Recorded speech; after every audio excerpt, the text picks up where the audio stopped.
ಎಲ್ರಿಗೂ ನಮಸ್ಕಾರ. ನನ್ನ ಹೆಸರು ನಿತಿನ್ ಕಾಶ್ಯಪ್. ನನ್ನ ಹೆಸರು ಶಶಾಂಕ್ ಕುಮಾರ್ ಶಂಕರ್. ಇವತ್ತಿನ ಟೆಕ್ ಸಂಸ್ಕೃತಿ ಪಾಡ್ಕಾಸ್ಟ್ಗೆ ಎಲ್ರಿಗೂ ಸ್ವಾಗತ.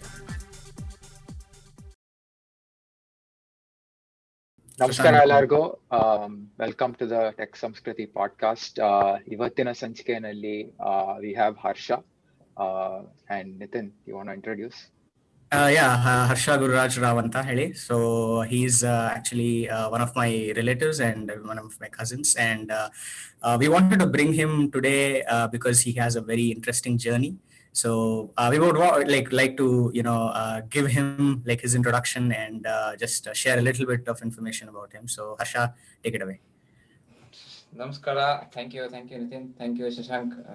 ನಿಮ್ಮ ಪಾಡ್ಕಾಸ್ಟ್ಗೆ ನನ್ನ ಗೆಸ್ಟ್ ಆಗಿ ಇನ್ವೈಟ್ ಮಾಡೋದು ನನಗೆ ಖುಷಿ ಆಗ್ತಾ ಇದೆ. ನೋಡೋಣ ಏನ್ ಇಂಟ್ರೆಸ್ಟಿಂಗ್ ಇದೆಯೋ ಇಲ್ವೋ ಅಂತ ಮಾತಾಡ್ತಾ ಗೊತ್ತಾಗುತ್ತೆ ಜರ್ನಿ. ಸೊ ಏನಂತ ಲಾಂಗ್ ಇಂಟ್ರೊಡಕ್ಷನ್ ಏನಿಲ್ಲ. ನಾನು ಹುಟ್ಟಿ ಬೆಳೆದಿದ್ದೆಲ್ಲ ಮಂಡ್ಯದಲ್ಲಿ. ಮಧ್ಯೆ ಒಂದು 4-5 ವರ್ಷ ಕುದುರೆಮುಖದಲ್ಲಿದ್ದೆ ನಮ್ಮ ಅಜ್ಜಿ ಮನೆಯಲ್ಲಿ. ಅದಾದ್ಮೇಲೆ ವಾಪಸ್ ಆಲ್ಮೋಸ್ಟ್ ಇಂಜಿನಿಯರಿಂಗ್ ಮುಗಿಯೋವರೆಗೂ ಮಂಡ್ಯದಲ್ಲೇ ಇದ್ದೆ. ಸೊ ಹಂಗಾಗಿ ಸಣ್ಣ ಪುಟ್ಟ ಊರಿನಲ್ಲೇ ಬೆಳೆದಿದ್ದ ಅನುಭವ. ಆಮೇಲೆ ಕಾಲೇಜ್ ಮುಗ್ದು ಕೆಲಸ ಶುರು ಮಾಡಿದ್ಮೇಲೆ ಬೆಂಗಳೂರಿಗೆ ಬಂದೆ 2011ರಲ್ಲಿ. ಸೊ ಆಲ್ಮೋಸ್ಟ್ ಒಂದು 10 ವರ್ಷ ಆಯ್ತು ಶುರು ಮಾಡಿ ಕೆಲಸ. ಸೊ 8 ವರ್ಷ ಬೆಂಗಳೂರಲ್ಲಿದ್ದೆ. ಸೊ ಈಗ 8 ವರ್ಷ ಬೆಂಗಳೂರು ಆದ್ಮೇಲೆ ಮೊದಲು ಹೇಗೆ ಮಂಡ್ಯ ಬಿಟ್ಟು ಕೆಲ್ಸಕ್ಕೆ ಬೆಂಗಳೂರಿಗೆ ಹುಡ್ಕೊಂಡ್ಬಂದು, ಈಗ ಕೆಲ್ಸದ ಮೇಲೆ ಬೆಂಗಳೂರು ಬಿಟ್ಟು ಸದ್ಯಕ್ಕೆ ಒಂದು ಹ್ಯಾಂಬರ್ಗ್ ಅಂತ ಒಂದು ಸಿಟಿಯಲ್ಲಿ ಇದ್ದೀನಿ, ಜರ್ಮನಿಲಿ ಸದ್ಯಕ್ಕೆ.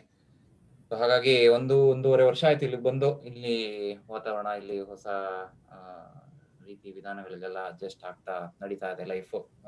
ಎಲ್ಲರಿಗೂ ಗೊತ್ತಿರೋಂಗೆ 2020 ಮೊದ್ಲೇ ಎಲ್ಲರಿಗೂ ಕಷ್ಟ ಇತ್ತು. ನಮ್ಗೆ ಹೊಸ ಜಾಗ, ಹೊಸ ಜನ, ಅದು ಇದ್ರ ಮೇಲೆ ಒಂಥರ ಡಬಲ್ ಕಾಂಪ್ಲೆಕ್ಸಿಟಿ ಆಯ್ತು. But anyway, life is all good now. ಏನು ಕಂಪ್ಲೇಂಟ್ಸ್ ಇಲ್ಲ ಸದ್ಯಕ್ಕೆ.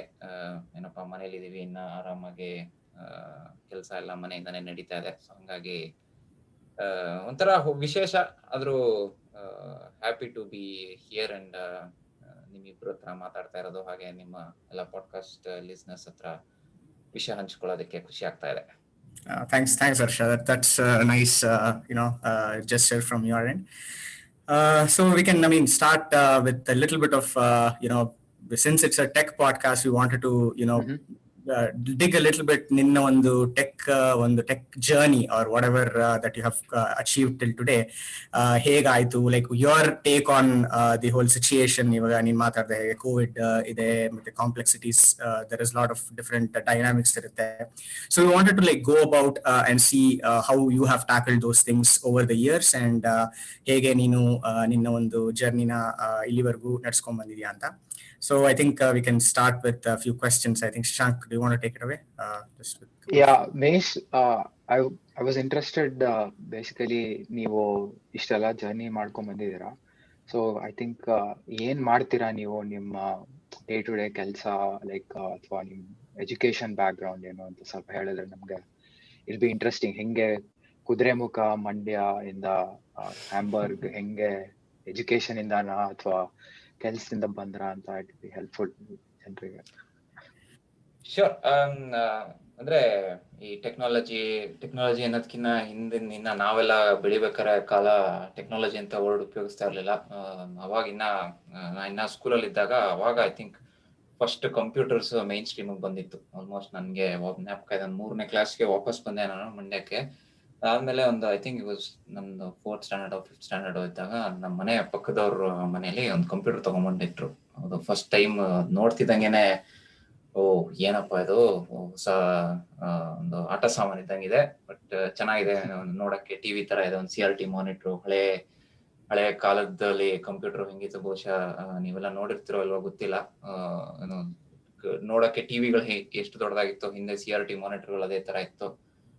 ಒಬ್ಬ ಅಂದ್ರೆ ಒಂದು 64 GB ಹಾರ್ಡ್ ಡಿಸ್ಕ್ ಇತ್ತು ಅನ್ಸುತ್ತೆ ಅವಾಗ. ಅದರಲ್ಲಿ ಒಂದು ಹಳೆ MS-DOS ಅಥವಾ Windows 95 ಟೈಮ್ ಅಲ್ಲಿ ಶುರುವಾಗಿದೆ. ಸೊ ಅವರು ನಮ್ಮ ಮನೆ ಪಕ್ಕದವರು ಕಂಪ್ಯೂಟರ್ ತಂದು ಅವ್ರದ್ದೇನೋ ಕೆಲ್ಸಕ್ಕೆ ತಗೊಂಡ್ಬಂದಿಟ್ಟಿದ್ರು. ಸೊ ನಾನು ಸ್ಕೂಲ್ ಆದ್ಮೇಲೆ ಆಟ ಆಡ್ಕೊಂಡ್ ಬಂದಾದ್ಮೇಲೆ ಅವ್ರ ಪಕ್ಕ ಕೂತ್ಕೊಂಡಿರೋ ಸುಮ್ನೆ ನೋಡ್ತಾ ಇದ್ದೆ ಅವ್ರು ಏನ್ ಮಾಡ್ತಾರೆ.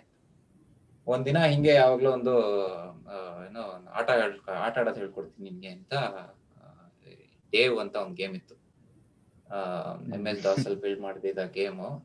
ಅದನ್ನ ಹೇಳ್ಕೊಟ್ರು. ಅವಾಗಿಂದ ಒಂಥರ ಹತ್ರ ಆಗ್ಬಿಟ್ಟೆ ಅಂತಾನೆ ಹೇಳ್ಬೇಕು ಕಂಪ್ಯೂಟರ್ ಅಲ್ಲಿ. ನಾವು ಅಪ್ಪ ಅಮ್ಮಂಗೆ ಇಷ್ಟ ಆಗ್ತಿರ್ಲಿಲ್ಲ ಅವಾಗ. ಅಯ್ಯೋ ಎನಿ ಟೈಮ್ ಕಂಪ್ಯೂಟರ್ ಮುಂದೆ ಕೂತ್ಕೋದ. ನಾವು ಕನ್ನಡಕ ಬೇರೆ ಹಾಕೊಂತಿದ್ದೆ. ಇನ್ನದು ಹಿಂಗೆ ಕಂಪ್ಯೂಟರ್ ಮುಂದೆ ಕೂತಿರೋ ನಿಂಗೆ ಕನ್ನಡಕ ಏನೋ ದೊಡ್ಡದಾಗುತ್ತೆ ಅದು ಇದು ಅಂತೆಲ್ಲ ಅಂತವ್ರು. ಪ್ಲಸ್ ಅವ್ರ ಮನೆಗೆ ಹೋಗಿ ಹೇಳ್ತಾ ಇದ್ರು, ಅವ್ನು ಬಂದ್ರೆ ಇಲ್ಲ ಕಂಪ್ಯೂಟರ್ ಇಲ್ಲ, ಕರೆಂಟ್ ಇಲ್ಲ, ಅದು ಇದು ಅಂತ ಏನಾರು ಹೇಳ್ಬಿಟ್ಟು ಕಳಿಸ್ಬಿಡಿ, ಇಲ್ಲೇ ಕೂತಿರ್ತಾನೆ ನಿಮ್ ಮನೇಲೇನೆ ಅವನು. ಹಂಗೆ ಅವಾಗಿಂದ ಶುರು ಆಗಿದ್ದು. ಆದ್ಮೇಲೆ ಐ ಥಿಂಕ್ ಬರೀ ಗೇಮ್ಸ್ ಅಂತಾನೆ ಅನ್ಕೊಂಡು ಒಂದ್ 3-4 ವರ್ಷ ಆಯ್ತು ಅನ್ಕೋತೀನಿ. ಪ್ರಾಬ್ಲಿ ಹೈಸ್ಕೂಲ್ ಬಂದ್ಮೇಲೆ ಮೆಥಾಡಿಕಲ್ ಆಗಿ I got more interested. Computer ಏನೇನ್ ಮಾಡ್ಬೋದು ಏನು ಎತ್ತ ಅಂತ ಸೇರ್ಕೊಂಡು ಹಿಂಗೆ ಸಮ್ಮರ್ ಹಾಲಿಡೇಸ್ ಅಲ್ಲಿ ನಮ್ಮ ಮನೆ ಹತ್ರ ಅಲ್ಲೇ ಮಂಡ್ಯದಲ್ಲೇ ಒಂದು ಕಂಪ್ಯೂಟರ್ ಅಕಾಡೆಮಿ ತರ ಇತ್ತು. ಅಂದ್ರೆ ಟೈಪಿಂಗ್ ಹೇಳ್ಕೊಡ್ತಾ ಇದ್ರು ಮುಂಚೆ. ಸೊ ಅದಾದ್ಮೇಲೆ ಕಂಪ್ಯೂಟರ್ ಮೇನ್ ಸ್ಟ್ರೀಮ್ ಆದ್ಮೇಲೆ they started teaching computers. Summer course ಅಂತ ಮಾಡೋದು. ಸೊ 1 ತಿಂಗಳು ಹೋದೆ. ಅಲ್ಲಿ ಒಬ್ರು ಟೀಚರ್ ಒಬ್ರು ಇದ್ರು. ಅವರು ಹೇಳ್ಕೊಟ್ರು ನೀಟಾಗಿ MS Paint, MS Word, ಹೆಂಗೆ ಚಿತ್ರ ಬಿಡ್ಸೋದು, ಹೆಂಗೆ ಡಾಕ್ಯುಮೆಂಟ್ಸ್ ಟೈಪ್ ಮಾಡೋದು, ಹೆಂಗೆ ಟೈಪ್ ರೈಟರ್ ಎಲ್ಲ ಮುಗೀತು. ನೀನ್ ಟೈಪಿಂಗ್ ಕಲಿಯೋದಿದ್ರೆ ಕೀಬೋರ್ಡ್ ಅಲ್ಲೇ ಇದ್ರಲ್ಲೇ ಕಲಿಬೇಕು ಅಂತ. ಹಂಗೆ ಒಂದು ಟೆಕ್ಸ್ಟ್ ಬುಕ್ ಅಥವಾ ನ್ಯೂಸ್ ಪೇಪರ್ ಪಕ್ಕದಲ್ಲಿ ಇಟ್ಬಿಟ್ಟು ಕಂಪ್ಯೂಟರ್ ಅಲ್ಲಿ ಟೈಪ್ ಮಾಡ್ಸೋರು. ಹಂಗೆ ಟೈಪ್ ಮಾಡ್ಬೇಕು, ಸ್ಪೆಲ್ಲಿಂಗ್ ಮಿಸ್ಟೇಕ್ ಎಲ್ಲ ಅದೇ ಹೇಳುತ್ತೆ, ಅದು ಇದು ಅಂತೆಲ್ಲ. ಸೊ ಹಾಗಾಗಿ ಒಂಥರ ಅವಾಗಿಂದ ಹತ್ರ ಇತ್ತು ಕಂಪ್ಯೂಟರ್ ಅಂತ ಅಂದ್ರೆ. ಅದಾದ್ಮೇಲೆ ನಮ್ಮಣ್ಣ ಇಂಜಿನಿಯರಿಂಗ್ ಶುರು ಮಾಡಿದ್ಮೇಲೆ ನಮ್ಮಣ್ಣನ ಓದೋ ರೂಮ್ ಅಲ್ಲೇ ಕಂಪ್ಯೂಟರ್ ಬಂತು. ಹಾಗಾಗಿ ಅದಾದ್ಮೇಲೆ ಸ್ಲೈಟ್ ಅಪ್ಗ್ರೇಡ್ ಡೇವಿಂದ ಅವಾಗ ರೋಡ್ ರ್ಯಾಶಿಗೆ ಬಂದೆ ಅನ್ಸುತ್ತೆ. 9ನೇ ಕ್ಲಾಸ್ 10ನೇ ಕ್ಲಾಸ್ ಅನ್ಸುತ್ತೆ. ಅವಾಗ ರೋಡ್ ರ್ಯಾಶಿಗೆ ಬಂದೆ. ಆಮೇಲೆ ಹಂಗೆ by the time first PUC second PUC ಬಂದಾಗ ಇಟ್ ವಾಸ್ ವೆರಿ ಕಾಮನ್. ಎಲ್ಲಾರ ಮನೇಲಿ ಇತ್ತು. ನಮ್ಮ ಮನೇಲಿ ಇನ್ನ ಇರ್ಲಿಲ್ಲ. ಸೊ ಹಾಗಾಗಿ ಅವ್ರ ಇವ್ರ ಮನೇಲಿ ಹೋಗಿ ಟೈಮ್ ಪಾಸ್ ಮಾಡ್ತಾ ಇದ್ದಿದ್ದು ಸಾಮಾನ್ಯ ಹಂಗೆ ಇತ್ತು. ಆಮೇಲೆ ಹಂಗೆ ಬ್ರಿಟಾನಿಕಾದೊಂದು ಎನ್ಸೈಕ್ಲೋಪೀಡಿಯಾ ಅಂತ ಇತ್ತು, ಒಂದು CD ಬರೋದು. ಅದರಲ್ಲಿ ಏನೋ ಒಂದಷ್ಟು ಈ ಲೆಸನ್ಸ್ ಎಲ್ಲ ಹೇಳ್ಕೊಡ್ತಾ ಇದ್ರು ನಮ್ಗೆ. 10th ಅಲ್ಲಿ ಒಬ್ರ ಹತ್ರ ಹಂಗೆ ಮನೆ ಪಾಠಕ್ಕೆ ಹೋಗ್ತಾ ಇದ್ದೆ. ಅವರು ಈ ಎಸ್ಟ್ರೋನಮಿ ಬಗ್ಗೆ ಎಲ್ಲ ಹೇಳ್ಕೊಡ್ಬೇಕಾರೆ ಯೂಶಲಿ ಅದಕ್ಕಿಂತ ಮುಂಚೆ ಏನೋ ರಾತ್ರಿ ಹೊತ್ತು ಹೋಗ್ಬಿಟ್ಟು ಕತ್ಲೆ ಸ್ಕೈ ಅಲ್ಲೇ ತೋರ್ಸೋರು. ಇದು ಆಂಡ್ರೋಮೆಡಾ, ಇದು ವೀನಸ್, ಇದು ಏನೋ ಓರಿಯನ್ ಗ್ಯಾಲಕ್ಸಿ ಇದು ಅಂತ. ಸೊ ಇದು ಎನ್ಸೈಕ್ಲೋಪೀಡಿಯಾ ಬಂದ್ಮೇಲೆ ಹಿ ವಾಸ್ ವಿಷನರಿ. ಅವಾಗ್ಲೇನೆ he took the encyclopedia route and he was showing ಎಲ್ಲ ಇದ್ರಲ್ಲೇ ನೋಡ್ಬೋದು ಅಂತ. ಅದಾದ್ಮೇಲೆ ನಂಗೆ ಗೊತ್ತಾಯ್ತು, ಓಕೆ ಇದು this is going to change lot of things. Computer ಅದ್ರ ಮೇಲೆ ಇಂಟ್ರೆಸ್ಟ್ ಇರಬೇಕು ಹಿಂಗೇನೆ ಅಂತ ಅನ್ಕೊಂಡು I was very closely associate with it. ಆದ್ಮೇಲೆ ಸೆಕೆಂಡ್ PUC ಆದ್ಮೇಲೆ it was a natural choice. Engineering ಹೋದ್ಮೇಲೆ it was a no brainer. I had to take computer science. 4 ವರ್ಷ ಕಂಪ್ಯೂಟರ್ ಸೈನ್ಸ್ ಮಾಡಿ ಆಮೇಲೆ ಒಂದು ಹಲವಾರು ಕಂಪ್ನಿಗಳಿಗೆ ಇಂಟರ್ವ್ಯೂ ಕೊಟ್ಟು ಫೈನಲಿ ಬೆಂಗಳೂರಿಗೆ, ಅವಾಗ EADS ಅಂತ ಇತ್ತು ಕಂಪ್ನಿ ಮುಂಚೆ, ಈಗ ಏರ್ಬಸ್ ಅಂತ ಆಗೋಕ್ ಮುಂಚೆ, ಆ ಕಂಪ್ನಿಯಲ್ಲಿ ಸಾಫ್ಟ್ವೇರ್ ಡೆವಲಪರ್ ಆಗಿ ಸೇರ್ಕೊಂಡೆ.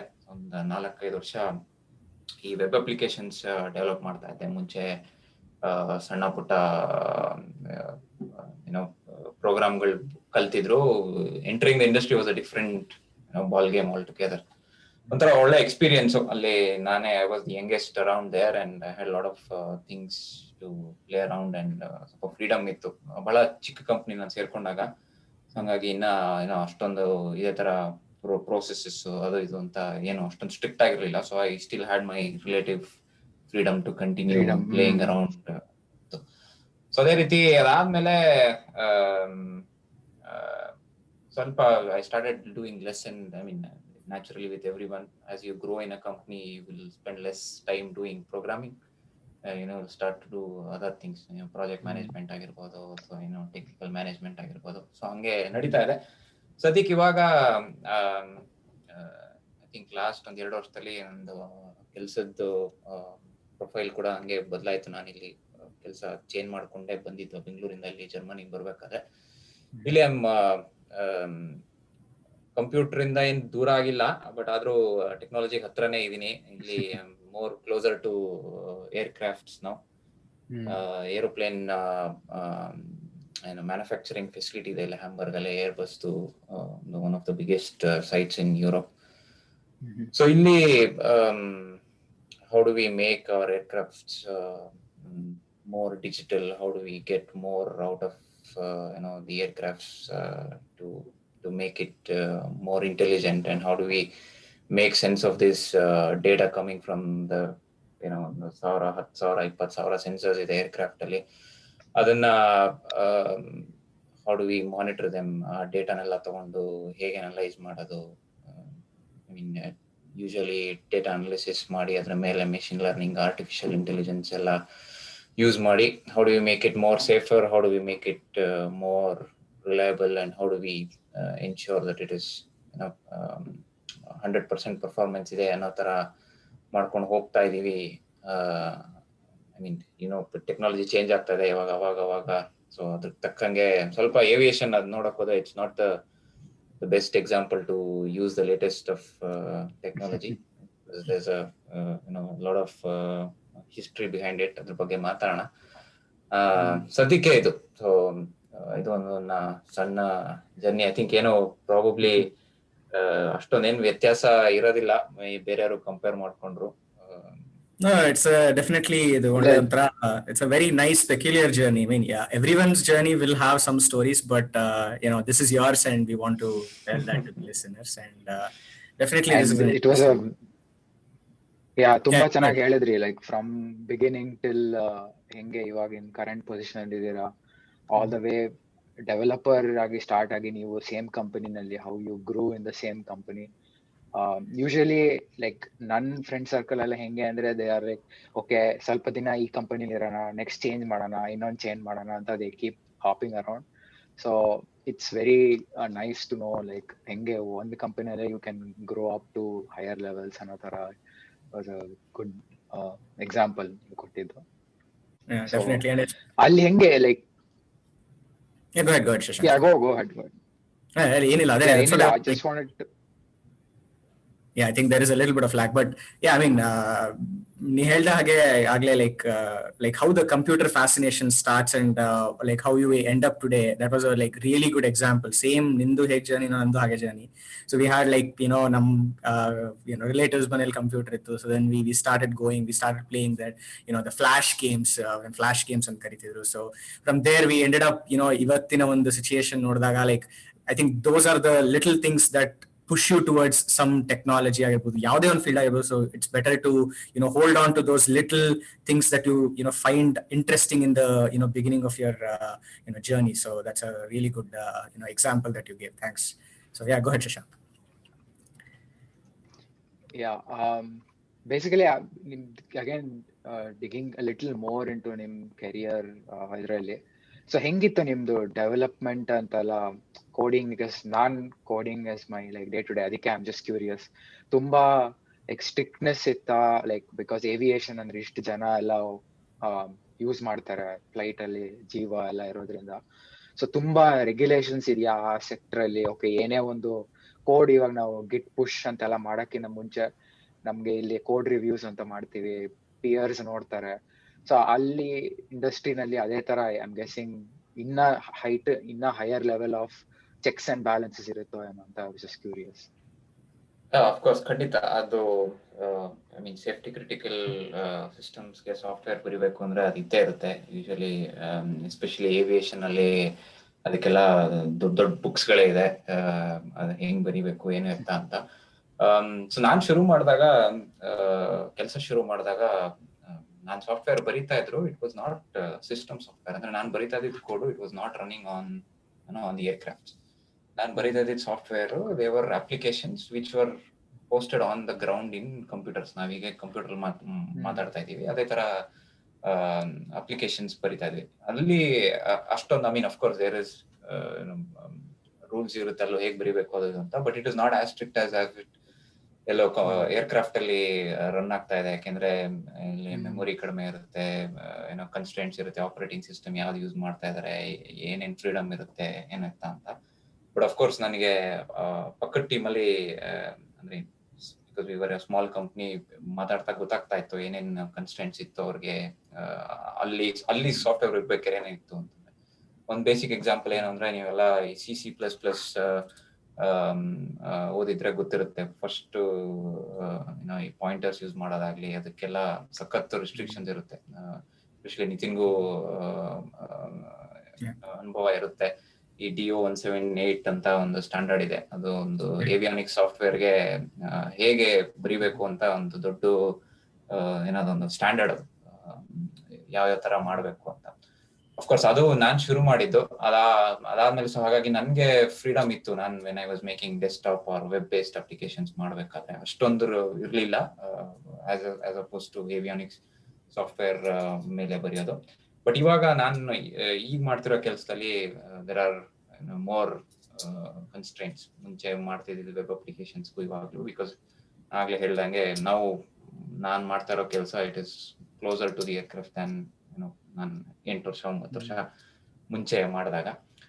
ಸೊ ಹಾಗಾಗಿ ಬಹಳ ಕಷ್ಟ ಇರುತ್ತೆ. ಅಂದ್ರೆ ಕಷ್ಟ ಅಂದ್ರೆ you need to get used to it. ಒಂದ್ ಲೈನ್ ಕೋಡ್ ಎಲ್ಲೋ ಬರೆದ್ರೆ ಅದನ್ನ ಅಪ್ಡೇಟ್ ಮಾಡಕ್ಕೆ ಒಂದು 25 ಡಾಕ್ಯುಮೆಂಟ್ ಇರುತ್ತೆ. ಏನ್ ಚೇಂಜ್ ಮಾಡಿದ್ರಿ, ಅದನ್ನ ಚೇಂಜ್ ಮಾಡಿರೋದು, ಟೆಸ್ಟ್ ಮಾಡೋದಕ್ಕೆ ಯಾವ ತರ ಟೆಸ್ಟ್ ಕೇಸ್ ಬರೆದ್ರಿ, ಆಮೇಲೆ ಆ ಟೆಸ್ಟ್ ಕೇಸ್ ಅಲ್ಲಿ ಎಷ್ಟು ಫೇಲ್ ಆಯ್ತು, ಎಷ್ಟು ಫೇಲ್ ಆಗ್ಲಿಲ್ಲ ಅಂತ. ಒಂದೊಂದಂತೂ ಈ ಕ್ರಿಟಿಕಲ್ ಸಾಫ್ಟ್ವೇರ್ ನ ಮೆಜರ್ ಮಾಡಕ್ಕೆ ಒಂದು ಡಿಸೈನ್ ಅಶ್ಯೂರೆನ್ಸ್ ಲೆವೆಲ್ ಅಂತ ಇರುತ್ತೆ ಏವಿಯೇಷನ್ ಅಲ್ಲಿ. The more critical the software, the more stringent test. ಅಂದ್ರೆ ಒಂದಷ್ಟಂತೂ ಒಂದು ಎಕ್ಸಾಂಪಲ್ ಕೊಡ್ಬೇಕು ಅಂದ್ರೆ 10 to the power of 9 ಅಂತ ಹೇಳ್ತಾರೆ. ಅಂದ್ರೆ ಒಂದು ಕೋಡ್ ಏನಾದ್ರು ಬರೆದ್ರೆ you can only get it wrong once in like 10 to the power of -9 ಅಂದ್ರೆ ಎಷ್ಟಾಯ್ತು, ಆಲ್ಮೋಸ್ಟ್ ಬಿಲಿಯನ್ ಇನ್ನ ಒಂದ್ 2 0 ಜಾಸ್ತಿ. So you can only fail it once. I mean to make it as less probable as possible failure ಆಗೋದಕ್ಕೆ ಅಂತ. So anyway ಅದು ಒಂದು ಸಣ್ಣ ಎಕ್ಸಾಂಪಲ್. ಆ ತರ ಸುಮಾರು ಇದೆ. ಬರಿಬೇಕಾದ್ರೆ ಅದನ್ನೆಲ್ಲ ಮನ್ಸಲ್ಲಿ ಇಟ್ಕೊಂಡು ಬರಿಬೇಕು. ನೀವು ಮಾಡಿದ ಕೆಲಸನ ಬೇರೆ ರಿವ್ಯೂರ್ ಮಾಡೋರು ಇರ್ತಾರೆ. ಅಂದ್ರೆ ಪಿಯರ್ ರಿವ್ಯೂಸ್ ಆಗಿರ್ಬೋದು ಅಥವಾ ಕ್ವಾಲಿಟಿ ಗೇಟ್ಸ್ ಕಂಟ್ರೋಲ್ ಮಾಡೋದಾಗಿರ್ಬೋದು, ಅದನ್ನೆಲ್ಲ ಚೆಕ್ ಮಾಡೋದಕ್ಕೆ ಇರುತ್ತೆ. So even if you make a mistake, it is highly unlikely that it will not be caught before it goes into production. ಬೇರೆಯವ್ರು ರಿವ್ಯೂ ಮಾಡೋದಾಗ್ಲಿ, ಸಿಸ್ಟಮ್ಸ್ ಗಳಾಗಲಿ, ಎಲ್ಲಾದ್ರಲ್ಲೂ ಇರುತ್ತೆ, ಎಲ್ಲಾ ಇಂಡಸ್ಟ್ರಿಯಲ್ಲೂ ಇರುತ್ತೆ. ನಾಟ್ ಸೇಯಿಂಗ್ ಏವಿಯೇಷನ್ ಒಂದ್ರಲ್ಲೇ ಇರೋದು ಅಂತಲ್ಲ, but I think in terms of complexity and in terms of control ಮಾಡೋದಾಗ್ಲಿ, I think we have one of the strictest regulations. And of course ಅದರಿಂದಾನೇ ಲಾಸ್ಟ್ ಒಂದು 30-40 ವರ್ಷದಲ್ಲಿ ಏನು ದೊಡ್ಡ ಚೇಂಜ್ ಕಾಣಿಸ್ತಾ ಇಲ್ಲ ಏವಿಯೇಷನ್ ಅಲ್ಲಿ ಅಂತ ಅನ್ಸ್ಬೋದು ಜನರಿಗೆ. But if you look at it, the greatest contribution that aviation has brought, I mean, of course, we still hear about 1 or 2 accidents here and there, but largely when you hear 1960s ಆಗಿರ್ಬೋದು ಅಥವಾ before 70s, aircraft crashes were very common. But ಇವಾಗ ಸಖತ್ rare, because thanks to the single most importance on safety. So safety first ಅಂತ ಬರೀ ಮೈಂಡಲ್ಲೆಲ್ಲ ಆಗಲಿ, ನಾವು ಮಾಡೋ ಕೆಲಸದಲ್ಲೂ day to day ಕೆಲಸದಲ್ಲೂ ಅದನ್ನ ತಲೆಯಲ್ಲಿ ಇಟ್ಕೊಂಡು ಮಾಡಿರೋದ್ರಿಂದ we have come thus far, and I think it's one of the trademarks of being in such a safety critical industry. Probably the same goes for a medical field ಅಲ್ಲಿ through when you write software for embedded systems which goes into people monitoring their health. Safety monitoring. ಅದೇ ರೀತಿ ಇರುತ್ತೆ ಅಷ್ಟೇ. So yeah, I think this is also probably one of the downsides of aviation ಅಂತಾನೆ ಹೇಳಕ್ ಇಷ್ಟಪಡ್ತೀನಿ. ಯಾಕೆಂದ್ರೆ if you're a computer science engineer, aviation ಅಥವಾ aerospace is not the typical field that you would end up cutting edge software ಬರಿಬೇಕು ಅಂತ ಇದ್ರೆ, this is probably way down in your list. You would want to work for the Apples, the Facebooks, the Googles of the world when it comes to software.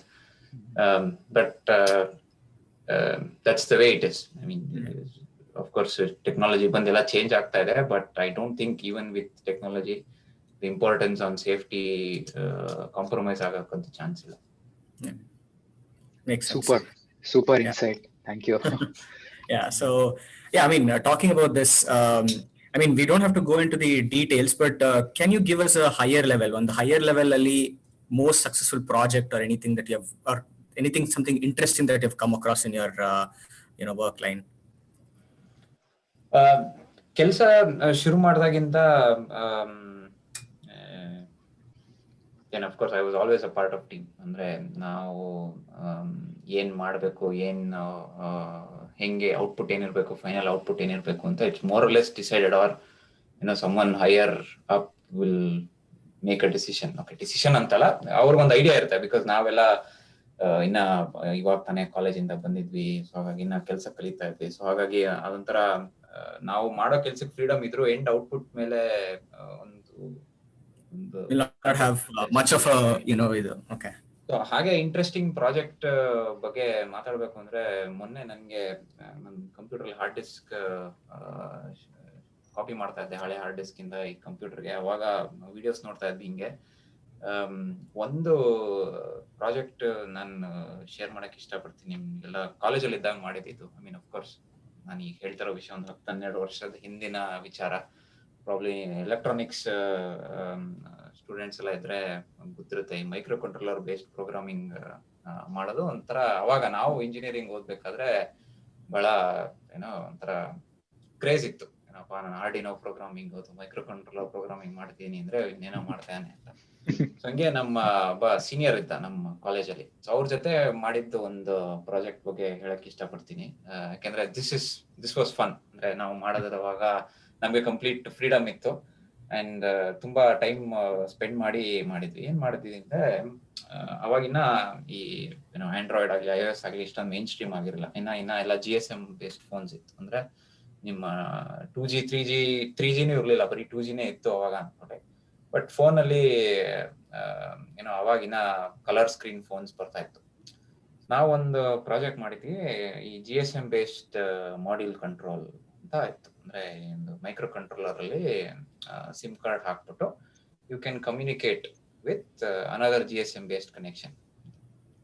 So ಅವಾಗ ಅದ್ರಲ್ಲಿ ಒಂದು ಒಳ್ಳೆ problem ನ approach ಮಾಡಿದ್ವಿ. Of course full industrialise ಮಾಡೋದಕ್ಕಾಗ್ಲಿಲ್ಲ, but as a concept ತುಂಬಾ ಚೆನ್ನಾಗಿತ್ತು. ಏನು ಅಂತಂದ್ರೆ, ಎಸ್ಪೆಷಲಿ ನಾವು ಹುಟ್ಟಿ ಬೆಳೆದಿದ್ದೆಲ್ಲ ಮಂಡ್ಯದಲ್ಲಿ, ಅಂಡ್ ಅಫ್ಕೋರ್ಸ್ ಸುತ್ತಮುತ್ತ ಎಲ್ಲ ಹಳ್ಳಿಗಳು, ಗದ್ದೆಗಳೆಲ್ಲ ಇರುತ್ತಲ್ಲ, ಅಲ್ಲಿ ನೀರ್ ಬಿಡ್ಬೇಕಲ್ಲ. ಅಂದ್ರೆ ಗದ್ದೆಗೆ ನೀರ್ ಹಾಕ್ಬೇಕಲ್ಲ, ನೀರಾವರಿ ಜಮೀನ್ ಇದ್ರೆ ಹೋಗಿ ನೀರ್ ಹಾಕ್ಬೇಕು. ಸೊ ಅವಾಗೆಲ್ಲ ಮೋಟ್ರುಗಳು ಬಂದಿತ್ತು ಎಲ್ಲ ಗದ್ದೆಗಳಿಗೂ. ಐ ಮೀನ್, ಅಫ್ಕೋರ್ಸ್ ನೀರಿದ್ರೆ ಒಳ್ಳೆ ಬೆಳೆ ಬರುತ್ತೆ, ಬೆಳೆ ಬಂದ್ರೆ ದುಡ್ಡು ಬರುತ್ತೆ, ಹಂಗೇನೆ ಇತ್ತು.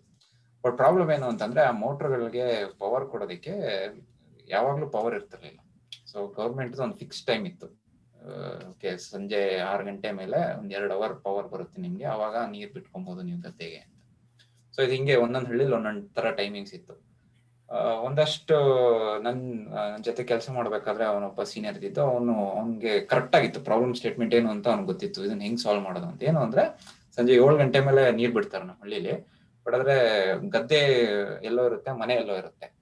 ಸೊ ಗದ್ದೆಗೆ ಹೋಗಿ ನೀರ್ ಹಾಕಕ್ಕಾಗಲ್ಲ. ಸೊ ಯಾಕೆಂದ್ರೆ ಕತ್ಲೆ ಆಗಿರುತ್ತೆ ಸಂಜೆ 7 ಗಂಟೆ 8 ಗಂಟೆ ಮೇಲೆ. ಮನೇಲೆ ಕುತ್ಕೊಂಡು ಮೋಟ್ರ್ ಆನ್ ಮಾಡ್ಬೇಕು, ಮೋಟ್ರು ಗದ್ದೆಲಿದೆ. ಸೊ ಅದಕ್ಕೆ ಸಾಲ್ವ್ ಮಾಡ್ಬೇಕು ಅಂತ ಮಾಡಿದ್ದು ಪ್ರಾಜೆಕ್ಟ್ ಇದು. ಏನಪ್ಪ ಅಂದ್ರೆ, ಮೈಕ್ರೋ ಕಂಟ್ರೋಲರ್ ಬೇಸ್ಡ್ ಪ್ರಾಜೆಕ್ಟ್ ಅಲ್ಲಿ ಒಂದು ಕಂಟ್ರೋಲರ್ಲಿ ಒಂದು ಸಿಮ್ ಕಾರ್ಡ್ ಹಾಕಿದ್ವಿ. ಸೊ ಮನೇಲಿ ಕೂತ್ಕೊಂಡು ಒಂದು ಕಮಾಂಡ್ ಟೈಪ್ ಮಾಡಿ ಆ ಸಿಮ್ ಕಾರ್ಡ್ ಹಾಕಿರ್ತಾರಲ್ಲ, ಆ ಸಿಮ್ ಕಾರ್ಡ್ಗೆ ಒಂದು SMS ಕಳ್ಸೋದು. Say for example motor on ಅಂತ ಕೊಟ್ರೆ ಆ ಕಂಟ್ರೋಲರ್ ಇರೋ ಸಿಮ್ ಕಾರ್ಡ್ಗೆ ಮೆಸೇಜ್ ಹೋಗುತ್ತೆ. ಅದನ್ನ ಡಿಕೋಡ್ ಮಾಡಿ ಆ ಕಂಟ್ರೋಲರ್ ಲಿಂದ ಒಂದು ಆನ್ ಆಫ್ ಸ್ವಿಚ್ ತರ ಮಾಡಿದ್ವಿ ಅಷ್ಟೇ, ಮೋಟರ್ ಕನೆಕ್ಟ್ ಮಾಡೋದಕ್ಕೆ. ಸೊ ಅದು ಮನೇಲೆ ಕುತ್ಕೊಂಡು ಆನ್ ಅಂತ ಟೈಪ್ ಮಾಡಿದ್ರೆ ಆನ್ ಆಗುತ್ತೆ.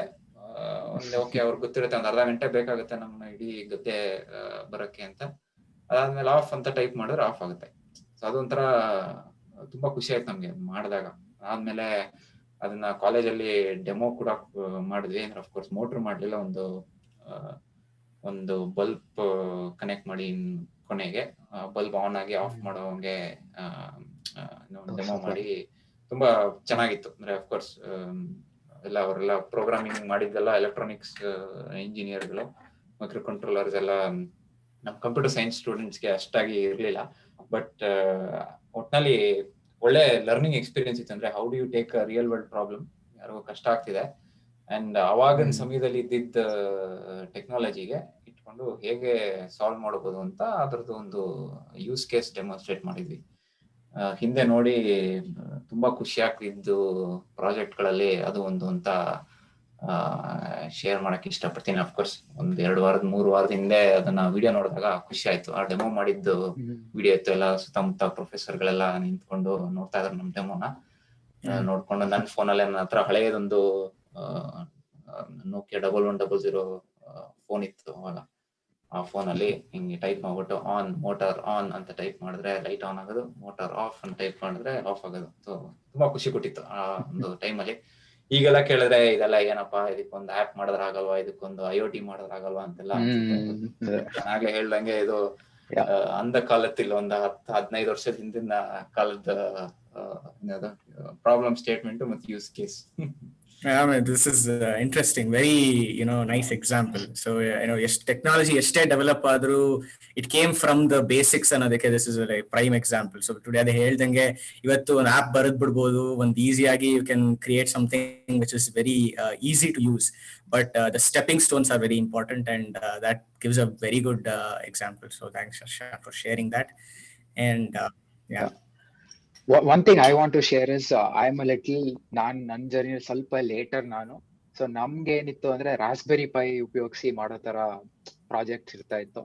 ಸೊ ಅದರಲ್ಲಿ ಏನ್ ಅಡ್ವಾಂಟೇಜ್ ಕಂಪೇರ್ ಟು ಆರ್ಡ್ರಿನೋ ಅಂದ್ರೆ it's more easier. Like C++ ಬದಲು ಪೈಥಾನ್ ಉಪಯೋಗಿಸಿ ಮಾಡೋ ತರ ಇರೋದ್ರಿಂದ ನಮ್ಗೆ ಇಟ್ ಫೆಲ್ಟ್ ಈವನ್ ಮೋರ್ ಈಸಿಯರ್. ಸೊ ಯಾಕೆ ಹೇಳ್ತೀನಿ ಅಂದ್ರೆ how the technology to enable new products to be built ಹೆಂಗೆ ಡೆವಲಪ್ ಆಗ್ತಾ ಇದೆ ಅಂದ್ರೆ barrier to build new things ಕಡಿಮೆ ಆಗ್ತಾ ಬರ್ತಾ ಇದೆ ಅಂತ. ಸೊ ಇವಾಗ ನನಗೆ C++ ಎಲ್ಲ ಮಾಡಕ್ ಹೇಳಿದ್ರೆ ಆಗಲ್ಲಪ್ಪ, ತುಂಬಾ ಕಷ್ಟ ಇದು ಅಂತ ಕೈ ಎತ್ಬಿಡ್ತಿದ್ದೆ. ಬಟ್ ಅಟ್ಲೀಸ್ಟ್ ಪೈಥಾನ್ ಅಲ್ಲಿ GPIO ಪಿನ್ಸ್ ಅಂತ ಬರುತ್ತೆ ರಾಸ್ಬೆರಿ ಪೈನಲ್ಲಿ. ಆನ್ ಆಫ್ ನೀವ್ ಹೇಳ್ದಂಗೆ ಕಂಟ್ರೋಲ್ ಮಾಡ್ಬೋದು ರಿಮೋಟ್ಲಿ ಇಂಟರ್ನೆಟ್ ಇಂದ whatever. So it's the entry to do things has slowly been improving as technology develops. True. Very interesting. Yeah. So interesting to know. I mean, anyone's journey, there will be some challenges or hurdles that you might have faced. On the hiccups along the way. So I mean, it's always not a straightforward journey. There will be ups and downs. Did you encounter something like that? Did you? ಖಂಡಿತ. ಅಯ್ಯೋ, ಅದನ್ನ ಹೇಳ್ತಾ ಕುತ್ಕೊಂಡ್ರೆ ಒಂದು episode ಬೇಕಾಗುತ್ತೆ. Challenges ಇಲ್ಲದೆ ಅಂತೂ life ಯಾರ್ದು ಇರೋದಿಲ್ಲ. ಸೊ ಹಾಗಾಗಿ ಅಫ್ಕೋರ್ಸ್ ಎಲ್ಲರಿಗೂ ಚಾಲೆಂಜಸ್ ಇದ್ದೇ ಇರುತ್ತೆ. ಅದನ್ನ ಹೇಗೆ ಸಾಲ್ವ್ ಮಾಡ್ತೀವಿ, ಹೇಗೆ ಅದನ್ನ ಫೇಸ್ ಮಾಡ್ತೀವಿ ಅನ್ನೋದ್ರ ಮೇಲೆ ಡಿಪೆಂಡ್ ಆಗುತ್ತೆ. ಐ ಥಿಂಕ್ ಕೆಲ್ಸದ ಬಗ್ಗೆ ಮಾತಾಡ್ತಾ ಇರ್ಬೇಕಾದ್ರೆ ಹೇಳಿದೆ ಆಗ್ಲೇ, ಟೆಕ್ನಾಲಜಿ, ಐ ಮೀನ್ ನ್ಯಾಚುರಲ್ ಆಗಿ ನನಗೆ ಟೆಕ್ನಾಲಜಿ ಬಗ್ಗೆ ಒಲವಿತ್ತು. ಏನಪ್ಪ ಕಂಪ್ಯೂಟರ್ ಸೈನ್ಸ್ ಆಗ್ಲಿ ಅಥವಾ ಕಂಪ್ಯೂಟರ್ ಬಗ್ಗೆ ಆಗ್ಲಿ ಅಂತ ಎಲ್ಲ ಹೇಳಿದ್ರು. ಕೆಲಸ ಶುರು ಮಾಡಿದಾಗ ನಾನು 2011ರಲ್ಲಿ ಓದಿದ್ದು ಕಂಪ್ಯೂಟರ್ ಸೈನ್ಸ್. ಅವಾಗ್ಲೇನೆ ಬಹುಶಃ ಒಂದಷ್ಟೆಲ್ಲ ಜಾವಾ ಪ್ರೋಗ್ರಾಮಿಂಗ್ ಎಲ್ಲ ಪೀಕ್ ಅಲ್ಲಿ ಇತ್ತು. ಇವಾಗಿನ್ನ ಪೈಥಾನ್ ಬಂದಿರಲಿಲ್ಲ ಶಶಾಂಕ್, ನೀವು ಹೇಳ್ದಂಗೆ. ಅವಾಗಿನ್ನ ಪಿಕಪ್ ಆಗ್ತಾ ಇತ್ತು. ಐ ಥಿಂಕ್ ನಾವೆಲ್ಲ ಫೈನಲ್ ಇಯರ್ ಪ್ರಾಜೆಕ್ಟ್ ಮಾಡಾದ್ಮೇಲೆ ನೆಕ್ಸ್ಟ್ ನಮ್ಮ ಜೂನಿಯರ್ ಬ್ಯಾಚಸ್ ಎಲ್ಲ ಜಾವಾ ಎಲ್ಲ ಹಳೇದಾಗೋಯ್ತಮ್ಮ, ಇವಾಗ ಏನಿದ್ರು ಪೈಥಾನ್ದೆ ಜೀವನ ಅಂತ ಅನ್ಕೊಂಡು ಮಾಡೋರು. ಸೊ ಹಾಗಾಗಿ ನಾವೆಲ್ಲ ಜಾವಾ ಟೈಮಲ್ಲಿ ಬೆಳೆದವರು. ಅದಾದ್ಮೇಲೆ ಕೆಲ್ಸಕ್ಕೆ ಬಂದ್ಮೇಲೆ ನಮ್ಗೆ ಓಕೆ ಜಾವಾ ಗೊತ್ತು, ಏನು ಎಕ್ಲಿಪ್ಸ್ ಓಪನ್ ಮಾಡೋದು ಕೆಲ್ಸಕ್ಕೆ ಬಂದ್ಮೇಲೆ. ಅದಕ್ಕೆ ಮುಂಚೆ ನಮ್ಗೆ ಜಾವಾ ಗೊತ್ತಿದ್ದೇನು ಅಂತಂದ್ರೆ ಏನಪ್ಪಾ, ಇಲ್ಲಿ ಕಂಪ್ಯೂಟರ್ ಅಲ್ಲಿ ಎಲ್ಲಿರುತ್ತೆ, ಹೇಗ್ ಕಂಪೈಲ್ ಮಾಡೋದು, ಜಾವಾ ಅಂತ ಫೈಲ್ ಹಾಕಿದ್ರೆ ಬರುತ್ತೆ, ಜಾವಾ C ಅಂತ ಕೊಟ್ರೆ ಕಂಪೈಲ್ ಆಗುತ್ತೆ, ಅದಾದ್ಮೇಲೆ ಒಂದು ಫೈಲ್ನ ರನ್ ಮಾಡ್ಬೇಕು ಅಂತ ಅನ್ಕೊಂಡು ಕಾಲೇಜಿಂದ ಬಂದ್ವಿ. ಆಮೇಲೆ ಕೆಲಸ ಶುರು ಮಾಡಿದಾಗ ನೋಡಿದ್ರೆ ನಾವು ಓದಿದ್ದು ಜಾವಾನೇ ಆಗಿದ್ರು. ಇಲ್ಲಿ ಇಂಡಸ್ಟ್ರಿಯಲ್ಲಿ ಯೂಸ್ ಮಾಡ್ತಾ ಇರೋ ಜಾವಾಗೂ ಅಜಗಜಾಂತರ ವ್ಯತ್ಯಾಸ. ಏನಿಲ್ಲ ಅಂದ್ರೂ ಸರಿ ಸುಮಾರು ಒಂದು 5-10 ವರ್ಷ ವ್ಯತ್ಯಾಸ ಅಂತೂ ಇದೆ, ನೀವು ಕಾಲೇಜಲ್ಲಿ ಓದಿದ್ದಕ್ಕೂ ಮತ್ತೆ ಇಲ್ಲಿ ರಿಯಲ್ ವರ್ಲ್ಡ್ ಅಲ್ಲಿ ಯೂಸ್ ಮಾಡ್ತಾ ಇರೋದಕ್ಕೂ. ಸೊ ಅದು I think probably my biggest challenge when I started working. ಬಹುಶಃ ಬೇರೆ ದೊಡ್ಡ ಕಂಪ್ನಿಗಳೆಲ್ಲ ಟ್ರೈನಿಂಗ್ ಪ್ರೋಗ್ರಾಮ್ಸ್ ಇರುತ್ತೆ. ಫಸ್ಟ್ ಕ್ಯಾಂಪಸ್ ಇಂದ ಬಂದಿರೋರ್ಗೆ ಏನೇನ್ ಹೇಳ್ಕೊಡ್ಬೇಕು, ಹಿಂಗೆ ಬ್ರಿಡ್ಜ್ ಮಾಡಬೇಕು ಆ ಗ್ಯಾಪ್ನ ಅಂತ. ನಾನು ಇದ್ದಿದ್ದು ಚಿಕ್ಕ ಕಂಪ್ನಿಲ್ ಆಗಿದ್ರಿಂದ ಸೊ ಆತರ ಏನೋ ದೊಡ್ಡ ಲಾರ್ಜ್ ಸ್ಕೇಲ್ ಟ್ರೈನಿಂಗ್ ಪ್ರೋಗ್ರಾಮ್ಸ್ ಎಲ್ಲ ಏನೂ ಇರಲಿಲ್ಲ. I had to figure out everything on my own. So ಅವಾಗ ಸಿಕ್ಕಾಪಟ್ಟೆ ಟೈಮ್ ಬೇಕಾಯ್ತು ಓಕೆ ಎಕ್ಲಿಪ್ಸ್ ಅಲ್ಲಿ ಹೇಗೆ ಬರೆಯೋದು ಪ್ರೋಗ್ರಾಮ್ಸ್, ಕಮಾಂಡ್ ಲೈನ್ ಇಂದ ಮಾಡ್ತಾ ಇದ್ದ ಒಂದು ಐಡಿ ಯೂಸ್ ಮಾಡ್ಕೊಂಡು ಬರೆಯೋದು ಹೇಗೆ, ಪ್ರಾಬ್ಲಮ್ಸ್ ಬಂದ್ರೆ ಹೇಗೆ ಸಾಲ್ವ್ ಮಾಡೋದು ಅಂತ ಅನ್ಕೊಂಡು ಅವಾಗೆಲ್ಲ ಏನೋ ಇವಾಗ್ಲೂ ಜನ ಎಲ್ಲ ಯೂಸ್ ಮಾಡ್ತಾರೋ ಇಲ್ವೋ, ಸ್ಟ್ಯಾಕ್ ಓವರ್ಫ್ಲೋ ಅವಾಗಿನ ಪಿಕಪ್ ಆಗ್ತಾ ಇತ್ತು. ಏನೇ ತಪ್ಪಾದ್ರೂ ಒಂದು ಏನದು ಕಾನ್ಫಿಡೆನ್ಸ್ ಏನಪ್ಪಾ ಅಂತಂದ್ರೆ ಈ ಪ್ರಾಬ್ಲಮ್ ಇಡೀ ಜಗತ್ತಲ್ಲಿ ಇನ್ಯಾರಿಗಾರು ಬಂದೇ ಬಂದಿರುತ್ತೆ. ಏನೋ ಐನ್ಸ್ಟೀನ್ ಅಲ್ಲ, ನ್ಯೂಟನ್ ಅಲ್ಲ, you are the first person to face this problem ಅಂತ. ಸೊ ಈ ಪ್ರೋಗ್ರಾಮರ್ಸ್ಗೆ ಅದೊಂದು ಒಂಥರ ಬೈಬಲ್ ಇದ್ದಂಗೆ ಸ್ಟ್ಯಾಕ್ ಓವರ್ಫ್ಲೋ. ಸೊ ಹಾಗಾಗಿ ಆ ಪ್ರಾಬ್ಲಮ್ನ ಸಾಲ್ವ್ ಹುಡುಕಿ ಅವ್ರೇನ್ ಮಾಡಿದ್ರು ಅಂತೆಲ್ಲ ಸಾಲ್ವ್ ಮಾಡಿ ರೀಪ್ರೊಡ್ಯೂಸ್ ಮಾಡೋದಕ್ಕೆ ಗೊತ್ತಿರ್ಬೇಕು. I think one of the under rated skills ಅನ್ಕೋತೀನಿ ನಾನು ಪ್ರೋಗ್ರಾಮರ್ಸ್ ಏನೋ ಲೈಫಲ್ಲಿ. ಇದು ಅಂದ್ರೆ ಗೊತ್ತು ಹೇಗೆ ಹುಡುಕ್ಬೇಕು, ಎಲ್ಲಿ ಹುಡುಕಿದ್ರೆ ಸಿಗುತ್ತೆ ಅಂತ. But you will solve problems faster if you know ಯಾವ ತರ ಕೀವರ್ಡ್ಸ್ ಹುಡುಕಿದ್ರೆ ಸಿಗುತ್ತೆ, ಯಾವ ತರ ಏನೋ ಸ್ಟೇಟ್ಮೆಂಟ್ಸ್ ಹಾಕಿ ಇದು ಮಾಡಿದ್ರೆ ಸಾಲ್ವ್ ಆಗುತ್ತೆ ಅಂತ. ಸೊ ಅದು ಈ ಚಾಲೆಂಜ್ ನ ಸಾಲ್ವ್ ಮಾಡ್ತಾ ಮಾಡ್ತಾ ನಾನು I was pretty good at ಏನೋ ದೀಸ್ ಥಿಂಗ್ಸ್. ಆಗ್ತಿದ್ದಂಗೆನೆ ಗೊತ್ತಾಯ್ತು, ಓಕೆ ಒಂದ್ 4-5 ಪ್ರಾಬ್ಲಮ್ ಸಾಲ್ವ್ ಮಾಡಿದ್ಮೇಲೆ 6ನೇ ಪ್ರಾಬ್ಲಮ್ ಗೊತ್ತಾಗುತ್ತೆ, ಓಕೆ ಇದು ಹಿಂಗೆ ಸಾಲ್ವ್ ಮಾಡೋದು ಅಂತ. ಸೊ ಅಫ್ಕೋರ್ಸ್ ಇವಾಗ ಬೇರೆ ಬೇರೆ ತರ ಚಾಲೆಂಜಸ್ ಇದೆ. ಬಟ್ ಇನಿಷಿಯಲ್ ಡೇಸ್ ಅಲ್ಲಿ ಐ ಥಿಂಕ್ ಕಾಲೇಜಿಂದ ಒಂದು ಕಾರ್ಪೊರೇಟ್ ಲೈಫ್ ಬಂದಾಗ this was probably my biggest challenge, the gap between what I had studied in text books and what I was tasked to do day to day life ಅಲ್ಲಿ ಅಂತ. Probably ನಿಮ್ಗೂ ಹಂಗೆ ಅದೇ ರೀತಿ ಅನ್ಸಿತ್ತು ಅನ್ಸುತ್ತಲ್ಲ? One other thing I'm interested is ನೀವು ಹೇಳಿದ್ರಿ you moved from sort of pure development to ಇವಾಗ little management-ish mix ತರ. So ಅಲ್ಲಿ ಹೆಂಗೆ, how did you find that challenge to transition towards different role? ಈಗ ಪ್ಯೂರ್ ಇಂಜಿನಿಯರಿಂಗ್ ಅಲ್ಲಿ ಯಾರೋ ಹೇಳ್ತಾರೆ ನಾವು ಐ ಗೆಸ್ ಜಸ್ಟ್ ಕೋಡ್ ಮಾಡೋದು, ಅದು ಇವಾಗ ಕರೆಂಟ್ಲಿ ನಿಮ್ದು ಡಿಫ್ರೆಂಟ್ ರೋಲ್ ಅಂತ ಹೇಳ್ತಾ ಇದ್ದೀರಾ. So how was the challenge to transitioning towards ಈ ತರ ಒಂದು ಡಿಫ್ರೆಂಟ್ ರೋಲ್ಗೆ? ಅಫ್ಕೋರ್ಸ್ ಅದು ಒಂದ್ಸತಿ ಹಿಂದೆ ನೋಡಿದ್ರೆ ವಾಟ್ ಹೆಲ್ಪ್ ಮೀ ಅಂದ್ರೆ ಏನು ನನಗೆ ಈಸಿ ಆಯ್ತು ಈ ಒಂದು ಬೇರೆ ರೋಲ್ಗೆ ಟ್ರಾನ್ಸಿಷನ್ ಆಗೋದಕ್ಕೆ ಅಂತಂದ್ರೆ, ಪ್ರೋಗ್ರಾಮಿಂಗ್ ಮಾಡ್ತಾ ಮಾಡ್ತಾ ಅಫ್ಕೋರ್ಸ್ ನೀವೆಲ್ಲ ಬೇರೆ ಬೇರೆ ಇಂಡಸ್ಟ್ರಿಯಲ್ಲಿ ಪ್ರೋಗ್ರಾಮಿಂಗ್ ಮಾಡಿದ್ರು ಗೊತ್ತಿರುತ್ತೆ. ಅಫ್ಕೋರ್ಸ್ ಸರ್ವಿಸಸ್ ಕಂಪ್ನಿಯಲ್ಲಿ ಇದ್ದವ್ರಿಗೆ ಇದು ಚೆನ್ನಾಗೇ ಗೊತ್ತಿರುತ್ತೆ, ಯಾಕೆಂದ್ರೆ TCS, ಇನ್ಫೋಸಿಸ್ ಆ ಥರ ಸರ್ವಿಸ್ ಬೇಸ್ಡ್ ಕಂಪ್ನೀಸ್ ಅಲ್ಲಿ ಕೆಲಸ ಮಾಡ್ತಾ ಇದ್ರೆ you have different accounts.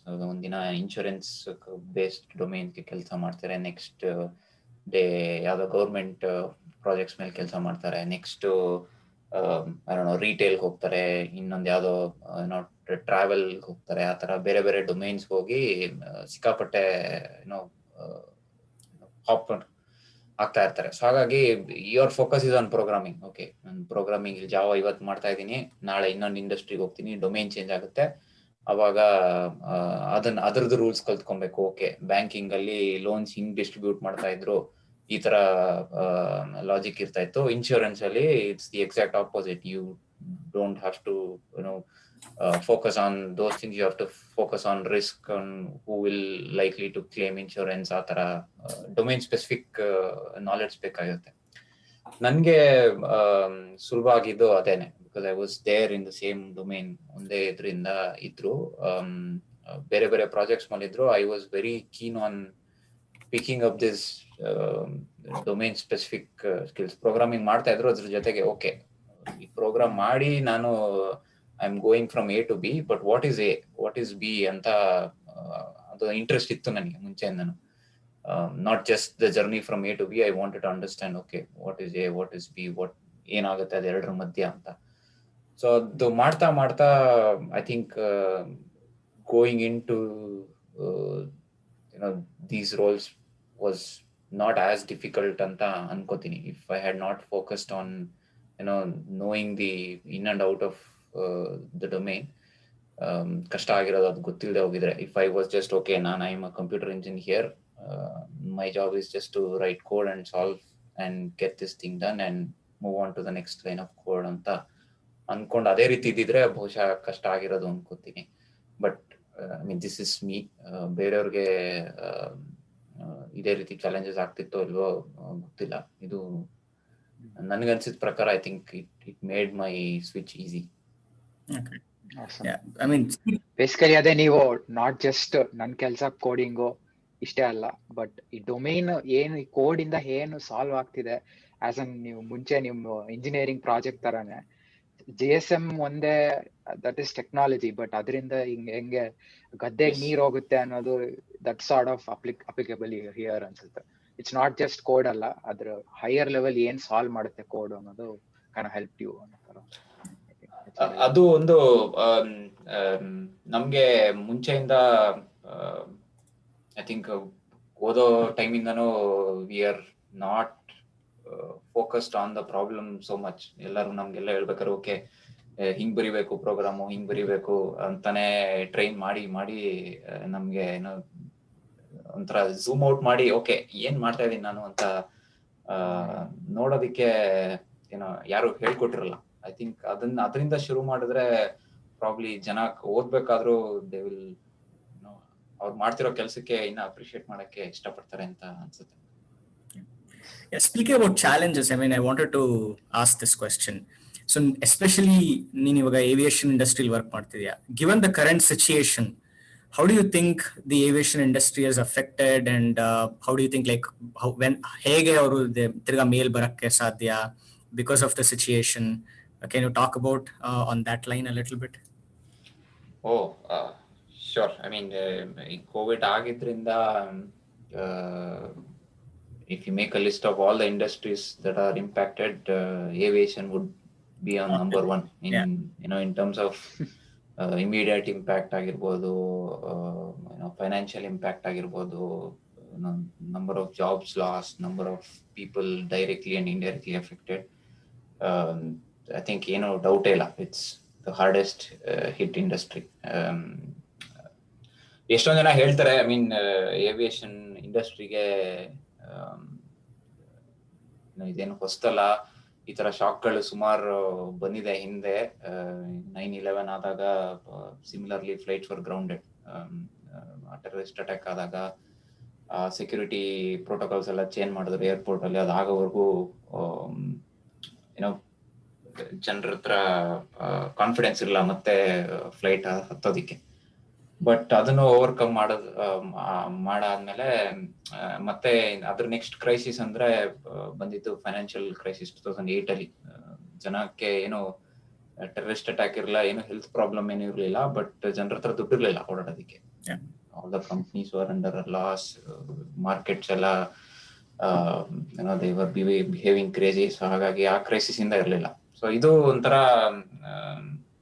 Global crisis ಆದ್ರೂ ಮಧ್ಯ ಆಯ್ತು. ಏಷ್ಯಾದಲ್ಲಿ ಈ ಸಾರ್ಸ್ ಬಂದಾಗ ಇದೇ ತರ there were restrictions on air travel. ಒಂದ್ ಕಡೆಯಿಂದ ಇನ್ನೊಂದ್ ಕಡೆಗೆ ಹೋಗ್ಬೇಕು ಜನ ಅಂತಂದ್ರೆ fastest mean that is there today is aviation. ಹಾಗಾಗಿ ಒಂಥರ it's an important means for countries to have relationship with one another.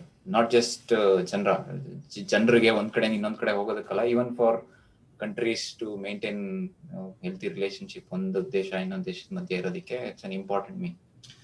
So ಅದೆಲ್ಲ ಕಂಬೈನ್ ಆಗಿ ಎಷ್ಟು ಇಂಪ್ಯಾಕ್ಟ್ ಆಗಿತ್ತೋ ಅದ್ರಕ್ಕಿಂತ ಜಾಸ್ತಿ ಇಂಪ್ಯಾಕ್ಟ್ ಕೋವಿಡ್ ಇಂದಾನೆ ಆಗಿದೆ ಅಂತ ಹೇಳಿದ್ರೆ ತಪ್ಪಾಗಲ್ಲ. ಐ ಮೀನ್ ಒಂದು ಜನರ ಹತ್ರ of course impacted by job loss, ಅದು ಇದು ಎಲ್ಲ ಇದೆ. ದುಡ್ಡು ಅಷ್ಟಿಲ್ಲ ಕಂಪ್ನೀಸ್ ಹತ್ರ ಟು ಫಂಡ್ ಬಿಸ್ನೆಸ್ ಟ್ರಾವೆಲ್, ಅದು ಇದೆಲ್ಲ ಓಕೆ. ಇನ್ನೊಂದು ಜನ ಹೋಗ್ಬೇಕು ಅಂತಂದ್ರು there are lot of places where you can go. ಎಲ್ಲ ಕಡೆ ಬಾರ್ಡರ್ ಕಂಟ್ರೋಲ್ಸ್ ಇದೆ, ರಿಸ್ಟ್ರಿಕ್ಷನ್ಸ್ ಇದೆ. ಒಂದಷ್ಟು ಕಡೆ ಇಂದ ಜನರನ್ನ ಅಲೋ ಮಾಡ್ತಾನೆ ಇಲ್ಲ, ಫ್ರೀ ಆಗಿ ಟ್ರಾವೆಲ್ ಮಾಡಕ್ ಬಿಡ್ತಾ ಇಲ್ಲ. ಸೊ ಹಾಗಾಗಿ ಒಂಥರ ಮೆನಿ ವೇರಿಯೇಬಲ್ಸ್ ಪುಟ್ ಟುಗೆದರ್ ಎಲ್ಲ ಇದಾಗಿ ಇದರಿಂದ ಆಯ್ತು.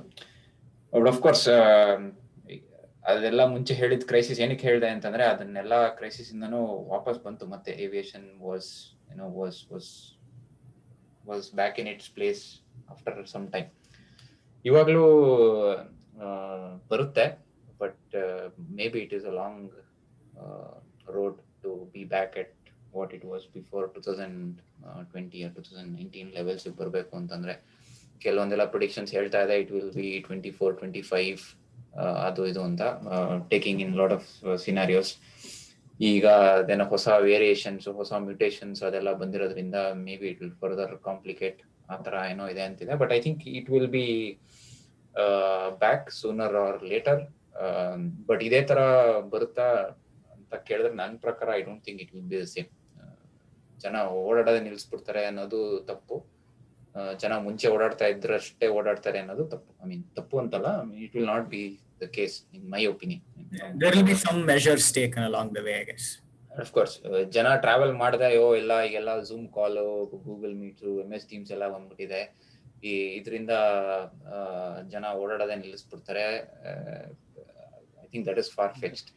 People will still travel, maybe not as much as before for certain reasons, but ಕೆಲವೊಂದು ತರ ಟ್ರಾನ್ಸಾಕ್ಷನ್ಸ್ ಆಗಿರ್ಬೋದು, ಅಥವಾ to meet your family you will still travel, to meet your friends you will still travel. ಮುಂಚೆ travel ಮಾಡ್ತಾ ಇದ್ದಿದ್ದಷ್ಟು ಮಾಡದೇ ಇರ್ಬೋದು. ವರ್ಷಕ್ಕೆ 10 ಸತಿ ಹೋಗ್ತಾ ಇದ್ರೆ ಜನ ಮನೆಗೆ, ಈಗ ಪ್ರಾಬ್ಲಿ ಒಂದು 4-5 ಸತಿ ಹೋಗ್ಬೋದೇನೋ, ಅಥವಾ ಇನ್ನ ಕಡಿಮೆ ಆಗ್ಬೋದು. But it will be there will travel will never go away because of Zoom and Teams. ಕಡಿಮೆ ಆಗುತ್ತೆ for sure, but it will not be completely zero ಅದಿರುತ್ತೆ. ಸೊ ಅದಾದ್ಮೇಲೆ ಚಾಲೆಂಜಸ್ ಪ್ರಕಾರ ಮಾತಾಡ್ತಾ ಇರ್ಬೇಕಾದ್ರೆ 9/11 ಎಲ್ಲ ಆದ್ಮೇಲೆ ಏರ್ಪೋರ್ಟ್ ಸೆಕ್ಯೂರಿಟಿ ಮೇಲೆ ಹೇಗೆ ಇಂಪಾರ್ಟೆನ್ಸ್ ಜಾಸ್ತಿ ಆಯ್ತು. 2 ಅವರ್ 3 ಅವರ್ ಮುಂಚೆ ಬರ್ಬೇಕು ಏರ್ಪೋರ್ಟ್ಗೆ, ಲಿಕ್ವಿಡ್ಸ್ ತಗೊಂಡೋಗಂಗಿಲ್ಲ, ನಿಮ್ದು ಒಂದಷ್ಟು ಎಕ್ವಿಪ್ಮೆಂಟ್ಸ್ ನ you cannot carry on board, check in baggages ಎಲ್ಲ ಹಾಕ್ಬೇಕು, ಒಬ್ಬ ಪೈಲಟ್ ಎನಿ ಟೈಮ್ ಇರಲೇಬೇಕು ಕ್ರೂ ಒಳಗಡೆ ಅಂತೆಲ್ಲ ಹೇಗೆ ಚೇಂಜಸ್ ಬಂತು ಇನ್ terms of security. I think ಜನರು ಹೆಲ್ತ್ ಮೇಲೆ, ಸ್ಯಾನಿಟೈಸೇಷನ್ ಮೇಲೆ, ನಾವು ಹೆಂಗ್ ಟ್ರಾವೆಲ್ ಮಾಡ್ತಾ ಇದೀವಿ ಮುಂಚೆ, ಅದ್ರ ಮೇಲೆಲ್ಲ ಸ್ವಲ್ಪ ಚೇಂಜಸ್ ಆಗುತ್ತೆ. ಅಂದ್ರೆ ಒಂಥರ ಸ್ಟ್ಯಾಂಡರ್ಡ್ ಆಗುತ್ತೆ ಅಂತ ಅನ್ಸುತ್ತೆ ನನಗೆ. When travel comes back, be it in 3 or 4 years or 5 years, ಬಂದಾದ್ಮೇಲೆ ವಿಲ್ ಪ್ರಾಬಬ್ಲಿ ಮಾಸ್ಕ್ ಹಾಕೊಂಡು ಓಡಾಡೋದು I think it will be the norm ಅನ್ಸುತ್ತೆ. ಈಗೆಲ್ಲ ನಾವು 70s 80s ಪಿಕ್ಚರ್ ನೋಡ್ತಾ ಇದ್ರೆ ಅವಾಗ ಹೆಂಗಿತ್ತು ಏವಿಯೇಷನ್, ಈ ಕಾನ್ಕೋರ್ಡ್ 747 ಫಸ್ಟ್ ರಿಲೀಸ್ ಆದಾಗ ಜನ ಎಲ್ಲ ಸ್ಮೋಕ್ ಮಾಡ್ಕೊಂಡು ಹೋಗ್ತಾ ಇದ್ರು ಕ್ಯಾಬಿನ್ ಅಲ್ಲಿ. ಸೊ ಈಗ ನಾವ್ ಇವಾಗ ನೋಡಿ ಅದನ್ನ ನಗ್ತೀವಿ, ಏನಪ್ಪಾ ಆಗಿನ ಕಾಲದಲ್ಲಿ ಜನ ಸ್ಮೋಕ್ ಮಾಡ್ಕೊಂಡು ಏರ್ಕ್ರಾಫ್ಟ್ ಒಳಗಡೆ ಹೋಗಿ ಫ್ಲೈಟ್ ಹೋಗ್ತಾ ಇದ್ರು ಅಂತ. ಪ್ರಾಬ್ಲಿ ನಮ್ ನೆಕ್ಸ್ಟ್ ಜನರೇಷನ್ ನಮ್ ಫೋಟೋಸ್ ನ ನೋಡು ಅವಾಗೆಲ್ಲ ಮಾಸ್ಕ್ ಹಾಕೋತಾ ಇರ್ಲಿಲ್ಲ, ಹಂಗೆ ಹೋಗ್ತಾ ಇದ್ರು ಅಂತ ಅನ್ಕೊಂಡು ನಗ್ತಾ ಇದ್ರು. ಆಶ್ಚರ್ಯ ಇರಲ್ಲ. True. That's a good So I mean, talking on the same lines, you ಹೇಳ್ದೆ, people don't have to travel much because of Zoom and everything, but as you said, it will go away idolla. But if we focus that shift on, let's say, jobs ಆಗಿರ್ಬೋದು, as you know, talent is available globally. So ಈಗ ಮುಂಚೆ a person had to travel from one place to another place if they want to work in a company headquarters. For example, ಈಗ US ಅಲ್ಲಿ company headquarters ಇದ್ರೆ India ಇಂದ ಕರೆಸ್ತಾರೆ, H1B visa that everyone knows, that's like one of the popular ones. ಹಂಗೆ ಜರ್ಮನಿಗೂ you have like your Shenzhen visa, ಅದು ಎಲ್ಲ ಇದೆ. So now the talent is available globally and anyone can work from home situation ಅಂತ ತಗೊಂಡಾಗ, so do you think people can stay wherever they are and work without having to travel anywhere overseas, and how would that going to impact on the global hiring scale? Like if you have any kind of information you can talk about that would be helpful. And also how in the NIMS, sure go ahead, in your industry like henge agate another, it's pretty insightful. Sure. ಅದರಲ್ಲಿ there are two ways of looking at it. ಒಂದು technology ಬಗ್ಗೆ ಮಾತಾಡ್ತಾ ಇದ್ರೆ, I think technology is there. ಅಂದ್ರೆ remote working ನೋಡೋದಾಯ್ತು ಅಂತಂದ್ರೆ ಎಲ್ಲಿಂದ ಬೇಕಾದ್ರೂ ವರ್ಕ್ ಮಾಡ್ಬೋದು. ನಿಮ್ಮ ಹತ್ರ ಪವರ್ಫುಲ್ ಕಂಪ್ಯೂಟರ್ಸ್ ಇದೆ, internet is good enough, video calls, ನಾವೀಗ ಮಾತಾಡ್ತಾ ಇರೋದಾಗಿರ್ಬೋದು. 3 ಬೇರೆ ಬೇರೆ ಊರಲ್ಲಿ ಇದೀವಿ, 3 ಬೇರೆ ಬೇರೆ ಕಡೆ ಇದೀವಿ, ಬಟ್ ನಾವು ಮಾತಾಡ್ತಿರೋದು ಒಂದೇ ಕಡೆ ಇದ್ದಂಗಿದೆ. So this is possible. Team meetings ಮಾಡೋದಕ್ಕಾಗ್ಲಿ, ಏನೇ ಒಂದು ಕೆಲಸ ಮಾಡೋದಕ್ಕಾಗ್ಲಿ, it is technology is there to do it. Day to day work ಏನು I think there are not many challenges out there. But problems ಎಲ್ಲಿ ಬರ್ಬೋದು ಅಂತಂದ್ರೆ ಇದರಿಂದ ಒಂದು ಇವತ್ತಿನ ಲೆಜಿಸ್ಲೇಷನ್ಸ್ ನೋಡಿದ್ರೆ ಅಂದ್ರೆ ಲಾ ಏನ್ ಹೇಳುತ್ತೆ ಅಂದ್ರೆ ಈಗ ವರ್ಕ್ ಪರ್ಮಿಟ್ಸ್ ಎಲ್ಲ ನೋಡ್ತಾ ಇದ್ರೆ you have work permits in US. United States ಅಲ್ಲಿ ಕೆಲಸ ಮಾಡೋದಕ್ಕೆ ವರ್ಕ್ ಪರ್ಮಿಟ್ ಇದೆ. You are employed by a company. ಇಲ್ಲಿ ಯುನೈಟೆಡ್ ಸ್ಟೇಟ್ಸ್ ಅಲ್ಲಿ ಇರೋ company, they are paying their taxes there ಅನ್ಕೊಳ್ಳೋಣ. But lot of people go around it, but let's take for this example allide you are employing people who are living in United States and paying taxes there, and alli salary ಬರ್ತಾ ಇದೆ, ಅಲ್ಲೇ ಕಟ್ತಾ ಇದ್ದಾರೆ ಅಂತ. So ಈಗ change ಆಗಿ remote working ಇಂದ if you hire someone who is not in your same country, ಇಂಡಿಯಾದಲ್ಲಿ ಇದ್ದಾರೆ ಅಂತ ಇಟ್ಕೊಳ್ಳೋಣ, ಇಂಡಿಯಾದಲ್ಲಿ ಇಟ್ಕೊಂಡು ಅವ್ರನ್ನ ಹೈರ್ ಮಾಡಿದ್ರೆ, if they are on your payroll, can you effectively consider him as your employee even though you don't have an office? I mean, of course, freelancers, so contract based employees ಎಲ್ಲ ಮಾಡ್ತಾ ಇದ್ದಾರೆ already. They treat them as vendors ತರ ಇರಬಹುದು, ಅಥವಾ ಒಂದು freelancers. Okay, ನಿಮ್ದು package work package ಇದು, if you complete this in this and this time, I will pay you this ಅಂತ ಒಂಥರ ಸಪರೇಟ್ ಕೆಲಸ ಕೊಡೋ ಹಾಗೆ ಕಾಂಟ್ರಾಕ್ಟ್ಸ್ ಇದೆ.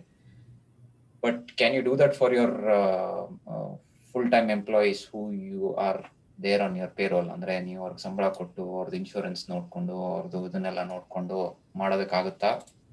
ಗೊತ್ತಿಲ್ಲ. That's a question that needs to be answered. ಅದಕ್ಕೆ ಕೌಂಟರ್ ಕ್ವೆಶನ್ ಹಾಕ್ತಾ ಇದ್ರೆ ಜನರಿಗೆ ಅದೆಲ್ಲ ಬೇಕಾ? I mean, why would you care? ಇಂಡಿಯಾದಲ್ಲಿ ಇದ್ರೆ ಇನ್ಶೂರೆನ್ಸ್ ಅಂದ್ರೆ ಎನಿವೇ ಇಂಡಿಯಾದಲ್ಲಿ ಇನ್ಶೂರೆನ್ಸ್ ಎಲ್ಲ ಜನ ಜಾಸ್ತಿ ತಲೆ ಕೆಡಿಸ್ಕೊಳ್ಳಲ್ಲ. ಸೊ ಅದೆಲ್ಲ ಬೇಕಾ? So these are things I think questions ಕೇಳಬೇಕು. Of course, ಎಷ್ಟೊಂದು ಕಂಟ್ರೀಸ್ಗೆ ಗೊತ್ತಾಗಿದೆ ಇದು ಆಲ್ರೆಡಿ. ಐ ಮೀನ್, ಎಸ್ಪೆಷಲಿ ನಾನು ಇಲ್ಲಿ ಯುರೋಪಲ್ಲೇ ನೋಡ್ತಿರೋದ್ರಿಂದ, they lack highly skilled workers for certain industries, engineering being one of them. So ಹಾಗಾಗಿ ಅವ್ರಿಗೆ ಜನ ಬೇಕು, ಸಿಗ್ತಾ ಇಲ್ಲ ಹೋಪ್ಫುಲಿ ಕ್ವಾಲಿಫೈಡ್ ಪೀಪಲ್. ಎಷ್ಟೊಂದು ಜನಕ್ಕೆ ಬರಕ್ ಇಷ್ಟ ಇಲ್ಲಿಗೆ, ಬಟ್ ಆದ್ರೆ ಇಲ್ಲಿ US ತರ ಇಂಗ್ಲಿಷ್ ಮಾತಾಡಲ್ಲ ಎಲ್ಲ ಕಡೆ. ಆಮೇಲೆ ವೆದರ್ ಗೊತ್ತೇ ಇದೆ, ಒಂದಷ್ಟು ಕಡೆ ಸಿಕ್ಕಾಪಟ್ಟೆ ಚಳಿ ಇರುತ್ತೆ, ಒಂದಷ್ಟು ಕಡೆ ಸಿಕ್ಕಾಪಟ್ಟೆ ಬಿಸಿಲಿರುತ್ತೆ. ಜನಕ್ಕೆ ಅದೆಲ್ಲ ಅಡ್ಜಸ್ಟ್ ಆಗುತ್ತಾ ಬರಕ್ ಇಷ್ಟ ಇದ್ರು ಅದನ್ನೆಲ್ಲ ಹೊಸ ಕಲ್ಚರು, ಹೊಸ ಭಾಷೆ ಕಲಿಬೇಕು, ಅದೆಲ್ಲ ನೋಡ್ಕೊಂಡು ಓಕೆ ಬೇಡಪ್ಪ ನಮ್ಮ ಪಡ ನಾವು ಇರೋಣ ಅಂತ ಅನ್ಕೊಂಡೇ ಇರ್ತಾರೆ. ಪ್ರಾಬಬ್ಲಿ ಇದೊಂದು ಓವರ್ಕಮ್ ಆಗತ್ತಾ? ಓಕೆ, ನೀವು ಅಲ್ಲಿಂದಾನೇ ಕೆಲಸ ಮಾಡಿ ನಮ್ಗೆ ಒಂದು ಯುರೋಪಿಯನ್ ಕಂಪ್ನಿಗೆ ಅಥವಾ US ಕಂಪ್ನಿಗೆ ನೀವು ಎಲ್ಲಿಂದ ಇದೀರೋ ಅಲ್ಲಿಂದ ನಾವು ಕೆಲಸ ಮಾಡಿ, we will find a way to do it. Legal paper wise ಆಗಿರ್ಬೋದು, ಟೆಕ್ನಾಲಜಿ ವೈಸ್ ಆಗಿರ್ಬೋದು. ಐ ಥಿಂಕ್ ಚೇಂಜ್ ಅಂತೂ ಆಗುತ್ತೆ. ಇವತ್ತೇನಿದೆ ಸ್ಟೇಟಸ್ ಕೋ, ಇವತ್ತೇನಿದೆ, it will not remain the same. I think ಈ ಒಂದು ಕ್ರಿಯೇಟರ್ಸ್ ಬೇಸ್ಡ್ ಎಕಾನಮಿ ಅಂತ ನಾವು ಏನ್ ಹೇಳ್ತೀವಿ, ಜನ ಎಲ್ಲಿ ಕುತ್ಕೊಂಡು ನಾವು ಕೆಲಸ ಬಿಟ್ಬಿಟ್ಟು ಅವ್ರವ್ರದೇ ಬಿಸ್ನೆಸ್ಗಳು ಸ್ಟಾರ್ಟ್ ಮಾಡ್ತಾ ಇದಾರೆ. ಎಲ್ಲಿರ್ತಾರೋ ಗೊತ್ತಿಲ್ಲ, ಎಲ್ಲೋ ವರ್ಷದಲ್ಲಿ 10 ತಿಂಗಳು ಹಿಮಾಲಯದಲ್ಲಿ ಕುತ್ಕೊಂಡು ಕೆಲಸ ಮಾಡ್ತಾ ಇರ್ತಾರೆ, ಇನ್ನೊಂದ್ 2 ತಿಂಗಳೆಲ್ಲ ಬೀಚಲ್ಲಿ ಕುತ್ಕೊಂಡು ಕೆಲಸ ಮಾಡ್ತಾ ಇರ್ತಾರೆ. ಅದೆಲ್ಲ ಸ್ಟೋರಿಗಳು ಕೇಳಿದೀವಿ ನಾವು. ಫಾರ್ ಶ್ಯೂರ್ ಇದೆಲ್ಲ ಓಕೆ ಅವ್ನು ಹಂಗ್ ಮಾಡ್ತಾನೆ, ಇವ್ನು ಹಿಂಗ್ ಮಾಡ್ತಾನೆ ಅಂತ ಒಂಥರ ನೀಶ್ ಆಗಿದೆ ಈಗ ಅದು. ಬಟ್ ಐ ಥಿಂಕ್ ನೀನ್ ಹೇಳ್ದಂಗೆ it will probably be mainstream for all this independent work ಮಾಡೋ ಜನರಿಗೆ. ಇಟ್ ವಿಲ್ ಬಿ ಒಂಥರ ಬ್ಲೆಸ್ಸಿಂಗ್ ಇನ್ ಡಿಸ್ಗೈಸ್ ಅಂತ ಹೇಳಿದ್ರೆ ತಪ್ಪಾಗಲ್ಲ. ಹಿಂಗೆ ಕಂಟಿನ್ಯೂ ಆಗುತ್ತೆ. I think it's a big advantage for those kind of people. But there are industries which require people to be there. If you're manufacturing alidre, if you're producing cars or you're producing some hardware, you need some people to be there, quality test ಮಾಡಕ್ಕಾಗಲಿ, so to see and feel the product.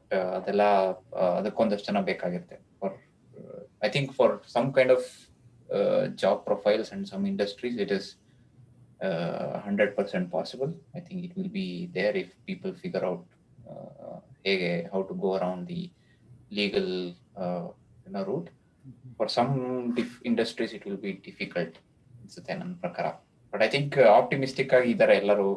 ಈ ಒಂದು Covid ಇಂದ sudden ಆಗಿ shift ಆಗಿದ್ದಾರೆ ಎಲ್ಲ. ಈಗ ಎಷ್ಟೊಂದು ಕಂಪ್ನೀಸ್ಗಳೆಲ್ಲ work from home ಅಂದ್ರೆ ನಾವು ಮೂಗ್ ಮುರಿತಾ ಇದ್ರು, ಆಗಲ್ಲ, ನೀವು ಎನಿ ಟೈಮ್ ಇರಬೇಕು ಆಫೀಸಲ್ಲೇ, 8ರಿಂದ 5 ಗಂಟೆವರೆಗೂ ಇರಲೇಬೇಕು, ಕ್ಲಾಕ್ ಇನ್ ಮಾಡಿ ಕ್ಲಾಕ್ ಔಟ್ ಮಾಡಬೇಕು ಅಂತ. ಏನ್ ಮಾಡಿದ್ರು ಈಗೆಲ್ಲ? ಹೋದ ವರ್ಷ you couldn't get off your house, let alone going and working somewhere. ಬೆಂಗಳೂರಲ್ಲಿ ಇದ್ರು ವೈಟ್ ಫೀಲ್ಡ್ ಅಲ್ಲೆಲ್ಲ ಹೋಗಿ ಕೆಲಸ ಮಾಡಬೇಕು ಅಂದ್ರೆ ಒಂಥರ ಫೋರ್ಸ್ಡ್ ವರ್ಕ್ ಫ್ರಮ್ ಹೋಮ್ ಆಗಿದೆ. ಸೊ ಜನ ಯೂಸ್ ಆಗಿದ್ದಾರೆ. So they know, I hope it brings in that trust element. Okay, ನಮ್ಮ ಎಂಪ್ಲಾಯೀಸ್ ಮನೇಲಿ ಇದ್ರು ಕೆಲಸ ಮಾಡ್ತಾರೆ, they will still be accountable, they will still be responsible for the tasks for they have taken ಅಂತ ಒಂದು mind set change ಕೂಡ ಬೇಕು. Not just the technology and the legal framework ಅಂತ ಅದೆರಡು ಸರಿ ಇದ್ರು. If you don't have the mind set, I think it is not going to be easy. ಮೂರು ಇದ್ರೆ ಈಸಿ ಆಗುತ್ತೆ ಜನರಿಗೆ ಈ ಒಂದು ಹೊಸ ತರ ಕೆಲಸ ಮಾಡೋದಕ್ಕೆ. ನಿಮ್ಗೇನ್ ಅನ್ಸುತ್ತೆ ಪರ್ಸನಲಿ? ನಿಮ್ಗೆ do you want to go to office or ಮನೇಲೆ ವರ್ಕ್ ಫ್ರಮ್ ಹೋಮ್ ಪ್ರಿಫರ್ ಮಾಡ್ತೀರಾ ನೀವು? ನಾನು ಇದರಲ್ಲಿ I am on the fence. I 100% ಆ ಕಡೆನೂ ಇಲ್ಲ, ಈ ಕಡೆನೂ ಇಲ್ಲ. ಐ ಮೀನ್ ಆಫ್ ಕೋರ್ಸ್ ಒಂದು ವರ್ಷದಲ್ಲಿ ಈಗ ಆಲ್ಮೋಸ್ಟ್ ಮಾರ್ಚ್ ಏಪ್ರಿಲ್ ಇಂದ ರಿಸ್ಟ್ರಿಕ್ಷನ್ ಶುರು ಆಯ್ತು ಇಲ್ಲಿ ಜರ್ಮನಿಯಲ್ಲಿ. ಹಿಂದೆ ನೋಡ್ತಾ ಇದ್ರೆ ಒಂದು ವರ್ಷ ಆಗ್ತಾ ಬಂತು. ನಾನು ಫೆಬ್ರವರಿಗೆ ಹೋಗಿದ್ದೀನಿ ಆಫೀಸ್ಗೆ, ಮಧ್ಯ ಅವಾಗ ಹೋಗ್ತಾ ಇದ್ದೆ. ಬಟ್ ಮೆಜಾರಿಟಿ ಪ್ರಾಬ್ಲಿ ಒಂದು 80% of the time I work from home ಹಿಂದೆಯಿಂದ ನೋಡ್ತಾ ಇದ್ರೆ. ಮಧ್ಯ ಹೋಗಿ ಬರ್ತಾ ಇದ್ದೆ. ಇವಾಗ ಲಾಸ್ಟ್ 2021 ಹೊಸ ವರ್ಷ ಶುರುವಾದ್ಮೇಲೆ ಅಂತೂ ಒಂದಿನ ಹೋಗಿಲ್ಲ ಇದುವರೆಗೂ. ನನ್ನ ಎಕ್ಸ್ಪೀರಿಯನ್ಸ್ ಅಲ್ಲಿ this is the first time. ನಾನು ಬೆಂಗಳೂರಲ್ಲಿದ್ದಾಗಲೂ ವರ್ಕ್ ಫ್ರಮ್ ಹೋಮ್ ಮಾಡಿರ್ಲಿಲ್ಲ. ಮುಂಚೆ ಅವಕಾಶನೂ ಇರಲಿಲ್ಲ, ಪ್ಲಸ್ ಸರ್ಕಮ್ಸ್ಟಾನ್ಸಸ್ ಇರಲಿಲ್ಲ ಆ ಥರ ಮಾಡೋದಕ್ಕೆ. First time work from home ಮಾಡಿದ್ದೆ ನಾನು ಇಲ್ಲಿಗೆ ಬಂದ್ಮೇಲೆ. ಸೊ ಒಂಥರ ಹೊಸ ಎಕ್ಸ್ಪೀರಿಯನ್ಸ್ ನನಗೆ. I had to get used to it. ಒಂದು ಸ್ವಲ್ಪ ಟೈಮ್ ಬೇಕಾಯ್ತು. ಒಂದು ಸಣ್ಣ ಲ್ಯಾಪ್ಟಾಪ್ ಅಲ್ಲಿ, ಆಫೀಸಲ್ಲಿ ಒಳ್ಳೆ ಡೆಸ್ಕ್ ಇದೆ, 2 ಮಾನಿಟರ್ ಇದೆ, ಸುತ್ತಮುತ್ತ ಏನೇನ್ ಬೇಕು ಅದಕ್ಕೆಲ್ಲ ಟೂಲ್ಸ್ ಎಕ್ವಿಪ್ಮೆಂಟ್ಸ್ ಇದೆ. ಯಾರಿಗಾರು ಬೇಕು ಅಂದ್ರೆ ಫೋನ್ ಎತ್ಕೊಳ್ಬಹುದು, ಫೋನ್ ಮಾಡೋದಕ್ಕೆ, ಪೆನ್ನು ಪೇಪರ್ಗಳೆಲ್ಲ ಬೇಕಾದಷ್ಟು ಸಿಕ್ಕಿರುತ್ತೆ ಎಲ್ಲ ಮಾಡ್ಕೊಂಡಿರೋದಕ್ಕೆ. ಪ್ಲಸ್ ಮನೇಲಿ ಏನೂ ಇರಲಿಲ್ಲ. ಮನೇಲಿ ಈಗ ಅಟ್ಲೀಸ್ಟ್ ಒಂದು ಡೆಸ್ಕ್ ಇದೆ. ಈಗ ಡಿಸೆಂಬರ್ ರಜಾ ಸಿಕ್ತಾಗ ಒಂದು ಡೆಸ್ಕು, ಒಂದು ಎಕ್ಸ್ಟ್ರಾ ಮಾನಿಟರ್ ಎಲ್ಲ ತಗೊಂಡ್ಬಂದು ಸೆಟಪ್ ಮಾಡಿದ್ಮೇಲೆ I don't miss it so much. ಅಂದ್ರೆ ಏನು ಆಫೀಸ್ ಸೆಟಪ್ ಫುಲ್ 100% ಇಲ್ಲ, but still it is not as bad as it was in April May ಇದ್ದಾಗ. ಸೊ ನನ್ ಕೇಳಿದ್ರೆ ಐ ಥಿಂಕ್ 100% ಆಫ್ ಬೋತ್ ಯಾವುದು ನನಗೆ, in my opinion, it is not productive for me. Being in office all the time or being in home all the time, ಎರಡೂ ಸರಿ ಇಲ್ಲ ನನ್ನ ಪ್ರಕಾರ. I think people should have the flexibility to decide when they want to go and when they cannot go for some reason. ಮನೇಲಿ ಯಾರನ್ನ ನೋಡ್ಕೋಬೇಕಿತ್ತು, ಮಕ್ಳು ನೋಡ್ಕೋಬೇಕು, ಅಥವಾ you had some things to take care of at home, ಏನೋ appointment ಇತ್ತು ಅಂತ ಟೈಮಲ್ಲಿ ಮನೆಯಿಂದ ಕೆಲಸ ಮಾಡಬೇಕು ಅಂತಂದ್ರೆ ಯು ಆರ್ ಅಶ್ಯೂರ್ಡ್, ಓಕೆ ಆಫೀಸಲ್ಲಿ ಇದ್ದಾಗ ಹೇಗೆ ಕೆಲಸ ಮಾಡ್ತಾ ಇದ್ನೋ ಅದೇ ರೀತಿ ಮಾಡೋದಕ್ಕೆ ಆಗತ್ತಾ, ನನ್ನ ಹತ್ರ ಇದೆಯಾ ಸೆಟಪ್ ಎಲ್ಲ ಇದೆ ಅಂತ ಅನ್ಸಿದ್ರೆ, ಅಂತ ಮಾಡುವಂತ ಕಾನ್ಫಿಡೆನ್ಸ್ ಇದ್ರೆ ಖಂಡಿತ ಮಾಡ್ಬೋದು. ಐ ಥಿಂಕ್ ಅದು I am satisfied. If I cannot go to office ನಾವು ಮನೆಯಿಂದನೇ ಕೆಲಸ ಮಾಡ್ಬೋದಾ? ಎಸ್, ಐ ಆಮ್ ಕಾನ್ಫಿಡೆಂಟ್ ನಾವು I can do it. But can I do it all the time? ಆಗಲ್ಲ. ಐ ಮೀನ್ ನನ್ಗನ್ಸೋ ಪ್ರಕಾರ I think you still need to talk to your colleagues, you still need to talk to people in a large room. ಒಂದು ಏನೋ zoom ಅಲ್ಲಿ ಏನೋ white board, jam board ಅಂತೆಲ್ಲ ಬರಬಹುದು. Of course it will replace your daily stand up meetings ಏನೋ ಮಾಡ್ತಾ ಇದ್ವಿ. That is no difference. Computer ಮಾಡೋದಾಗ್ಲಿ, ಒಂದು ರೂಮಲ್ಲಿ ಕುತ್ಕೊಂಡು ಮಾತಾಡೋದಾಗ್ಲಿ ಏನೋ ವ್ಯತ್ಯಾಸ ಇಲ್ಲ. ಯಾವ್ದೋ ಒಂದು ದೊಡ್ಡ ಪ್ರಾಜೆಕ್ಟ್ ಕಿಕ್ ಆಫ್ ಇದೆ, you have to invite people from 5 different departments and do session, day long session. I think it is still difficult. ಒಂದು ಕಂಪ್ಯೂಟರ್ ನೋಡ್ಕೊಂಡು ಹೆಡ್ಫೋನ್ ಹಾಕೊಂಡು 7 ಗಂಟೆ 8 ಗಂಟೆ ಕಂಪ್ಯೂಟರ್ ಮುಂದೆ ಕುತ್ಕೊಂಡು ಮಾಡೋದು, I think it is still difficult ಏನೇ ಇದ್ರು. ಸೊ ಹಾಗಾಗಿ I think it's a mixture is important for me. I don't know, ನಿಮ್ಗೆ ಹೇಗೆ ಅನ್ಸುತ್ತೆ? What has bean your experience? I am curious to hear. Yeah, Nandu. Go ahead, Nitin. Yeah, Nandu pretty much. Yeah, I mean, I'm also on the fence with you. Same. Nee ಹೇಳ್ದಂಗೆನೆ, you need to have that flexibility of when you need to go to the office and when you want to stay home and maybe work. But yeah, I mean, on the same lines, one the example ಅಂತಂದ್ರೆ, like when you're stuck on a problem, especially the situations ಅಲ್ಲಿ when I'm stuck, on code ಮಾಡ್ತಾ ಇರ್ತೀನಿ, sudden ಆಗಿ, I'm stuck somewhere ಅಂತ ಅನ್ಸಿದ್ರೆ, I used to, drive back home and office ಅಲ್ಲಿ ಮುಂಚೆ ಹೆಂಗ್ ಆಗ್ತಿತ್ತು, I used to drive back home and ಇಲ್ಲ ಬೆಳಗ್ಗೆ ಡ್ರೈವ್ ಮಾಡ್ಕೊಂಡು ಹೋಗ್ಬೇಕಿದ್ರೆ, I used to think about the problem while driving. So I like driving, and sometimes ಆ ಒಂದು there are some simple pleasures in life that gives you some kind of clarity over problems. So hange drive ಮಾಡ್ಕೊಂಡು ಹೋಗ್ಬೇಕಾದ್ರೆ sudden ಆಗಿ you get some thought, okay, I could tackle this problem this way ಅಂತ you clear your mind, you walk out, you interact with some people. So there are a lot of these simple things that would make your day. So I miss those things. If that gives a kind of what I am kind of feeling about this work from home situation. But other than that, yeah, I mean, yeah, ಆಗ್ಲೇ ಹರ್ಷ ಹೇಳ್ದಾಗೆ, there are a lot of things to consider. So yeah, as I said, I'm on the fence with this, but yeah, some people like it, some people don't. So there are like a lot of theories. So Shashank, you go ahead, you give us your opinion. Yeah, I'm pretty sure similarly on the fence. I would say ಒಂದ್ ವಾರದಲ್ಲಿ 2 ದಿನ may be meeting day ಅಥವಾ ಬನ್ನಿ ಆಫೀಸ್ಗೆ whenever ಅಂತ I prefer. So that ಒಂದು ನನ್ಗೆ ಇಷ್ಟ ಯಾಕಾಗತ್ತೆ ಅಂದ್ರೆ, ಇಲ್ಲೆಲ್ಲ ಆಫೀಸಸ್ ತುಂಬಾ ಚೆನ್ನಾಗಿರುತ್ತೆ. ಲೈಕ್ ಯೂಶಲಿ ಪರ್ಕ್ಸ್ ಎಲ್ಲ ಸಖತ್ತಾಗಿರುತ್ತೆ. Like it be more fun to go to office. ಅದಕ್ಕೆ ಅಟ್ ಲೀಸ್ಟ್ ಇಂಟರಾಕ್ಷನ್ಗೋಸ್ಕರ at least twice a week is okay. But on the other side, work from home ಅಲ್ಲಿ what I have been noticing is work ಮತ್ತೆ ಲೈಫ್ಗೆ there is no ಒಂದು ಗ್ಯಾಪೇ ಇಲ್ಲ. It's like ಎಲ್ಲಾನು life ಎಲ್ಲಾನು ವರ್ಕ್ ತರ ಆಗ್ಬಿಟ್ಟಿದೆ. ಸೊ ಎಸೆನ್ಷಿಯಲಿ ಇವಾಗ ಪಾಡ್ಕಾಸ್ಟ್ ಮಾಡ್ಬೇಕಾದ್ರೆ I just got some message ಯಾರೋ ಕೊಲೀಗ್ ಇಂದ. So it's essentially like that. There is no ನೀನ್ ಹೇಳ್ದಂಗೆ ಕಾರ್ ಡ್ರೈವಿಂಗ್ ಹೋಗೋದು ಬರೋದು, ದರ್ ವಾಸ್ ಅ ಡಿಸ್ಟಿಂಕ್ಷನ್, ಮನೆ ಇದು ಕೆಲಸ ಇದು ಅಂತ. ಬಟ್ ಇವಾಗ ಅದಿಲ್ದೇ ಇರೋದ್ರಿಂದ ಎಲ್ಲಾನು ಒಂದೇ ಅನ್ನೋ ತರ. So it's hard to maintain that bridge ಅನ್ನಿಸ್ತಾ ಇದೆ. So I think this hybrid is a pretty good model to follow ಅನ್ಸುತ್ತೆ. Super. We'll see how companies adopt and take it. ಖುಷಿ ಆಗ್ತಾ ಇದೆ, ನಾನು ಒಬ್ನೇ ಇಲ್ಲ ಇದೆ ಬೋಟಲ್ಲಿ ಅಂತ ಕೇಳೋದಿಕ್ಕೆ. Yeah.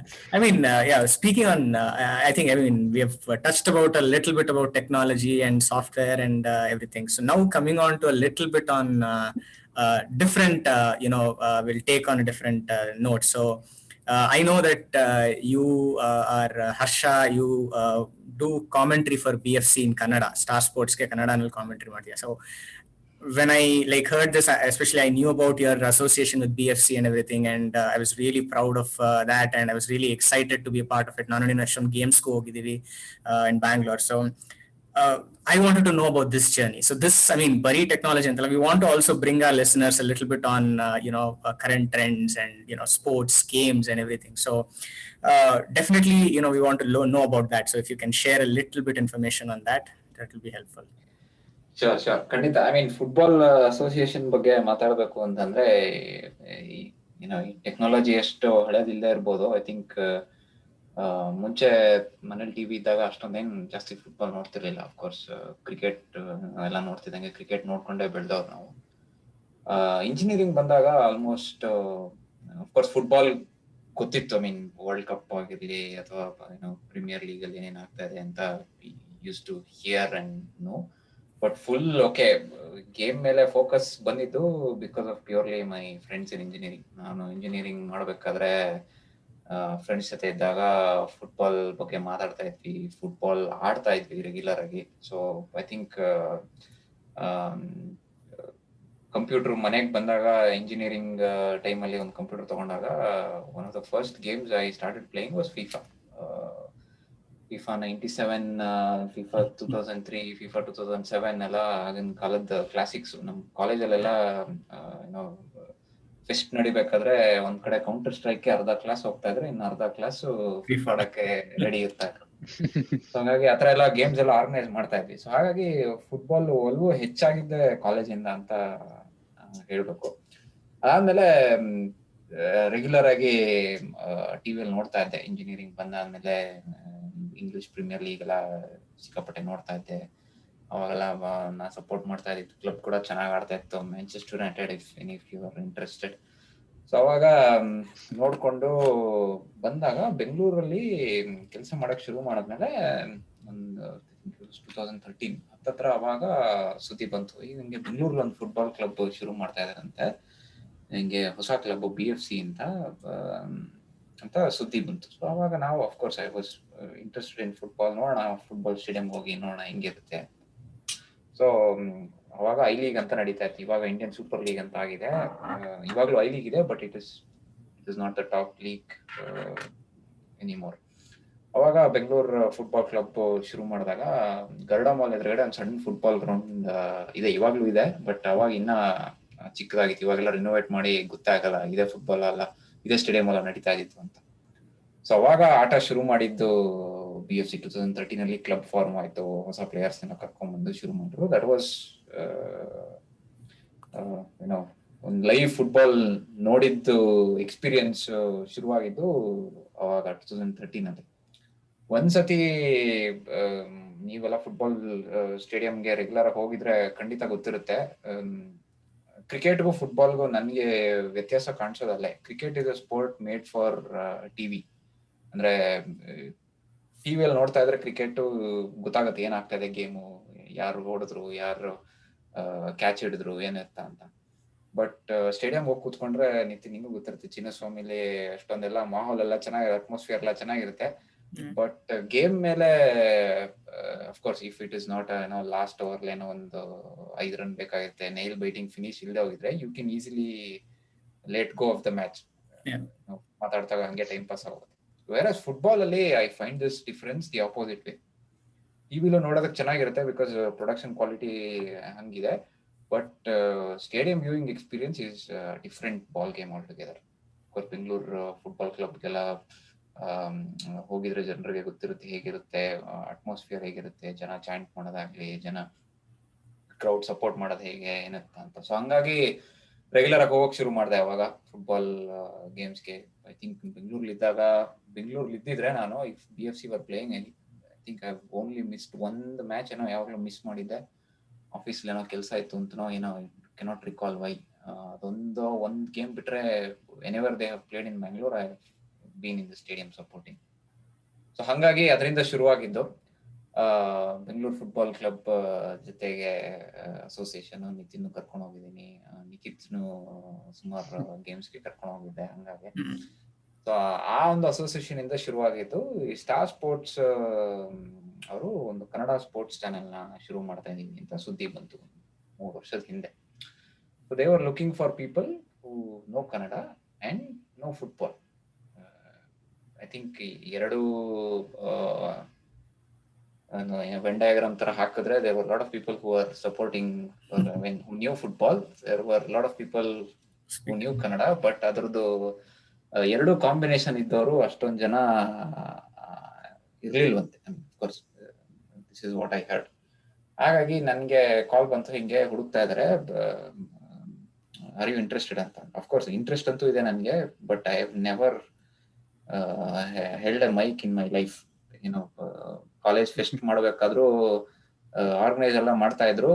ನಾವು ಚೇರ್ ಎತ್ತಾಕೋದು, ಡಯಸ್ ಎತ್ತಾಕೋದು, ಎಲ್ಲ ಯಾರಿಗಾರು ಹಾರ ತಂದು ಹಾಕೋದು, ಆ ತರದ್ ಈ ತರದ್ ಮಾಡ್ತಾ ಇದ್ವಿ. ಮೈಕ್ ಹತ್ರಕ್ಕೆಲ್ಲ ಹೋಗ್ತಾ ಇರಲಿಲ್ಲ, ಯಾವಾಗ್ಲೂ ಹಿಂದೆ ಕುತ್ಕೊಂಡು ಕೆಲಸ ಮಾಡ್ತಾ ಇದ್ದಿದ್ದು ಅಷ್ಟೇ. ಅವಾಗ ಹೇಳ್ದೆ, ಹಿಂಗೆ ನಾನು ಏನು ಎಕ್ಸ್ಪೀರಿಯನ್ಸ್ ಇಲ್ಲ, ಬಟ್ ಗೇಮ್ ಗೊತ್ತು, ಪ್ಲಸ್ ಕನ್ನಡ ಬರುತ್ತೆ. ಸೊ ಹಾಗಾಗಿ ಇಂಟ್ರೆಸ್ಟ್ ಅಂತೂ ಇದೆ, I want to give it a try ಅಂತ ಅಂದೆ. ಹೋದೆ ಆಡಿಷನ್ಸ್ಗೆ. ಅಲ್ಲೇ ಹಾಟ್ಸ್ಟಾರ್ದ ಆಫೀಸ್ ಇದೆ ಬಾಗ್ಮನೆ ಟೆಕ್ ಪಾರ್ಕ್ ಅಲ್ಲಿ. ಹಿಂಗೆ ಸುಮಾರು ಜನ ಬಂದಿದ್ರು ನಂತರನೇ ಆಡಿಷನ್ಸ್ ಇದ್ರಿಗೆ. As you can imagine, young demographics ಎಲ್ಲ ನನ್ನ ಏಜ್ ಅವರೇ ಇದ್ರು. ಒಂದಷ್ಟು ಜನ ಎಕ್ಸ್ಪೀರಿಯನ್ಸ್ಡ್ ಪ್ರೊಫೆಷನಲ್ ಫುಟ್ಬಾಲರ್ಸ್ ಇದ್ರು. ಅಂದ್ರೆ ಫುಟ್ಬಾಲ್ ಆಡಿ they played at the highest level. ನಾವೆಲ್ಲ ಕಾಲೇಜ್ ಲೆವೆಲ್ಲು ಮತ್ತೆ ರೋಡ್ ಗಲಿ ಲೆವೆಲ್ ಅಲ್ಲಿ ಆಡಿ ಅಂತ ಏನ್ ಹೆಸರು ಮಾಡಿಲ್ದೇ ಇರೋ. ಹಾಗಾಗಿ ಹೋಗಿ ಆಡಿಷನ್ ಕೊಟ್ಟೆ. ನನ್ಗೇನೆ ಚೆನ್ನಾಗಿ ಅನಿಸ್ತು. ಐ ಮೀನ್ ಫಸ್ಟ್ ಟೈಮ್ ಮಾಡಿದ್ದು ಆದ್ರೂ I was surprised even by my own expectations. Okay, I think I can do this ಅಂತ ಅನ್ನಿಸ್ತು ಫಸ್ಟ್ ಟೈಮ್ ಮಾಡಿದಾಗ. ಅದಾದ್ಮೇಲೆ ಅವರು ಆಡಿಷನ್ ಮಾಡಿದವರು they also like it and said okay, come over to Mumbai whenever you can and ಮಾಡೋಣ match commentary ಶುರು ಮಾಡೋಣ ಅಂತ. ಸೊ ಅದು ಒಂದು 2 ವರ್ಷ ರೆಗ್ಯುಲರ್ ಆಗಿ ಮಾಡಿದೆ.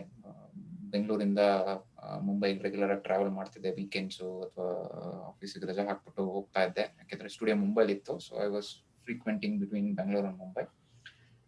ಇಲ್ಲಿ ಜರ್ಮನಿ ಮೂವ್ ಆಗ್ಬೇಕು ಅಂತ ಡಿಸೈಡ್ ಮಾಡಿದಾಗ ಅಫ್ಕೋರ್ಸ್ ಫ್ರೆಂಡ್ಸು, ಫ್ಯಾಮಿಲಿ ಏನೋ ಎಲ್ಲಾನು ಮಿಸ್ ಮಾಡ್ಕೊಂಡಿದ್ದು ಸಹಜ. But I also started missing. Okay, commentary ಮಾಡ್ತಾ ಇದ್ದೆ, I used to enjoy it. ಇಲ್ಲಿಂದ ಜರ್ಮನಿಗೆ ಬಂದ್ಮೇಲೆ ಮಿಸ್ ಆಗೋಯ್ತಲ್ಲಪ್ಪ ಇದು ಅಂತ ಅನ್ಕೋತಾ ಇದ್ದೆ. So but thanks to Covid, technology ಬಗ್ಗೆ ಎಲ್ಲ ಮಾತಾಡ್ತಾ ಇದೀವಿ ನಾವು ಇಷ್ಟೊತ್ತು. ನಾವು in 2020 looks like you can do commentary remotely. You can still sit in front of a computer and see other people and talk about a match. So ಅದೊಂಥರ positive change ಅಂತಾನೆ ಹೇಳ್ಬೇಕು. ಕೋವಿಡ್ ಇಂದ ಇದು ಸಾಧ್ಯ ಆಗಿದ್ದು. ನನ್ಗೆ ಫೋನ್ ಮಾಡಿದ್ರು ಮತ್ತೆ ಪ್ರೊಡ್ಯೂಸರ್ಸ್ ಕಾಲ್ ಮಾಡ್ಬಿಟ್ಟು, ಹಿಂಗೆ ಶುರು ಮಾಡ್ತಾ ಇದೀವಿ. ಅಫ್ಕೋರ್ಸ್ ಬೆಂಗಳೂರಿಂದ ಬರೋಕ್ಕಾಗ್ತಾ ಇಲ್ಲ, ಸೊ ಅವರೆಲ್ಲ ಬೆಂಗಳೂರಿಂದಾನೇ ಕಾಮೆಂಟ್ರಿ ಮಾಡ್ತಾ ಇದಾರೆ. You are no different, you are in Germany, ಮಾಡಕ್ ಇಂಟ್ರೆಸ್ಟ್ ಇದೆಯಾ ಅಂತಂದ್ರು. ಅಫ್ಕೋರ್ಸ್ ಇಂಟ್ರೆಸ್ಟ್ ಇದೆ. ನೀವು ಟೆಕ್ನಾಲಜಿ ಕರೆಕ್ಟ್ ಆಗಿದೆಯಾ ಒಂದ್ಸತಿ ನೋಡ್ಕೊಳ್ಳಿ. Glad to be back and happy to continue ಅಂತ ಅಂದೆ. ಅಂಡ್ 1-2 ವಾರ ರೆಗ್ಯುಲರ್ ಆಗಿ ಟೆಸ್ಟ್ ಮಾಡಿದ್ವಿ. ಇದೇ ತರ ಒಂದು ಅಪ್ಲಿಕೇಶನ್ ಇದೆ, ಅದರಲ್ಲಿ ಟ್ರಯಲ್ ರನ್ಸ್ ಎಲ್ಲ ಮಾಡಿ okay it is as good as if you are here ಅಂತ ಅನ್ಕೊಂಡು ಓಕೆ ಅಂತಂದ್ಮೇಲೆ, ಸೊ ಅದೊಂಥರ it was a good exercise. And ಈ ಡಿಸೆಂಬರ್ ಅಲ್ಲಿ ರಜಾ ಕೂಡ ಇತ್ತು ಆಫೀಸ್ಗೆ, ಕ್ರಿಸ್ಮಸ್ ಶಟ್ ಡೌನ್ಗೆ. ಇಂಡಿಯಾ ಹೋಗ್ಬೇಕು ಅಂತ ರಜಾ ಹಾಕೊಂಡು ಇಟ್ಕೊಂಡಿದ್ದೆ, ಬಟ್ ಆದ್ರೆ due to all this restrictions ಹೋಗೋದಕ್ಕಾಗ್ಲಿಲ್ಲ. ಸೊ ಆ ಟೈಮ್ನ ಕಾಮೆಂಟ್ರಿ ಯೂಸ್ ಮಾಡ್ಕೊಂಡಂಗಾಯ್ತು. ಸೊ ಹಾಗಾಗಿ ಒಂಥರ ಏನದು ಅನ್ಎಕ್ಸ್ಪೆಕ್ಟೆಡ್ ಚೇಂಜಸ್, ಎಷ್ಟೊಂದು ಇಂಪ್ಯಾಕ್ಟ್ ಆಯ್ತು ಜನರಿಗೆ ಕೋವಿಡ್ ಇಂದ. ಎಷ್ಟೊಂದು ಜನಕ್ಕೆ ಏನೋ ಏನೇನ್ ಮಾಡಬೇಕು ಅಂತ ಅನ್ಕೊಂಡಿದ್ರು ಮಾಡಕ್ಕಾಗ್ಲಿಲ್ಲ. ಅದೇ ರೀತಿ ನಾನು ಇಲ್ಲಿ ಬಂದಾಗ ಓಕೆ ಮಾಡಕ್ಕಾಗ್ಲಿಲ್ವಲ್ಲಪ್ಪ ಇದನ್ನ ಅಂತ ಅನ್ಕೊಂಡಿದ್ದೆ, ಬಟ್ ಇದರಿಂದ ಮಾಡೋವಾಗಾಯ್ತು. So talk about technology, this is also possible now. That's really That's awesome. ನಿಮ್ಗೆ ಅಪಾರ್ಟ್ ಫ್ರಮ್ ವರ್ಕ್ ಈ ತರ ಒಂದು ಸೈಡ್ ಹಾಬಿ ತರ ಇರೋದು, and it's sort of professional as well. It's amazing. Like it's pretty good that we are hoping to develop ಇದಂತೂ something completely similar. ಏನದು ಬಯಸದೇ ಬಂದ ಭಾಗ್ಯ ಅಂತಾನೆ ಹೇಳ್ಬೇಕು. ಇದನ್ನ ಏನು ಅನ್ಕೊಂಡಿರ್ಲಿಲ್ಲ ಮಾಡ್ತೀವಿ ಅಂತ.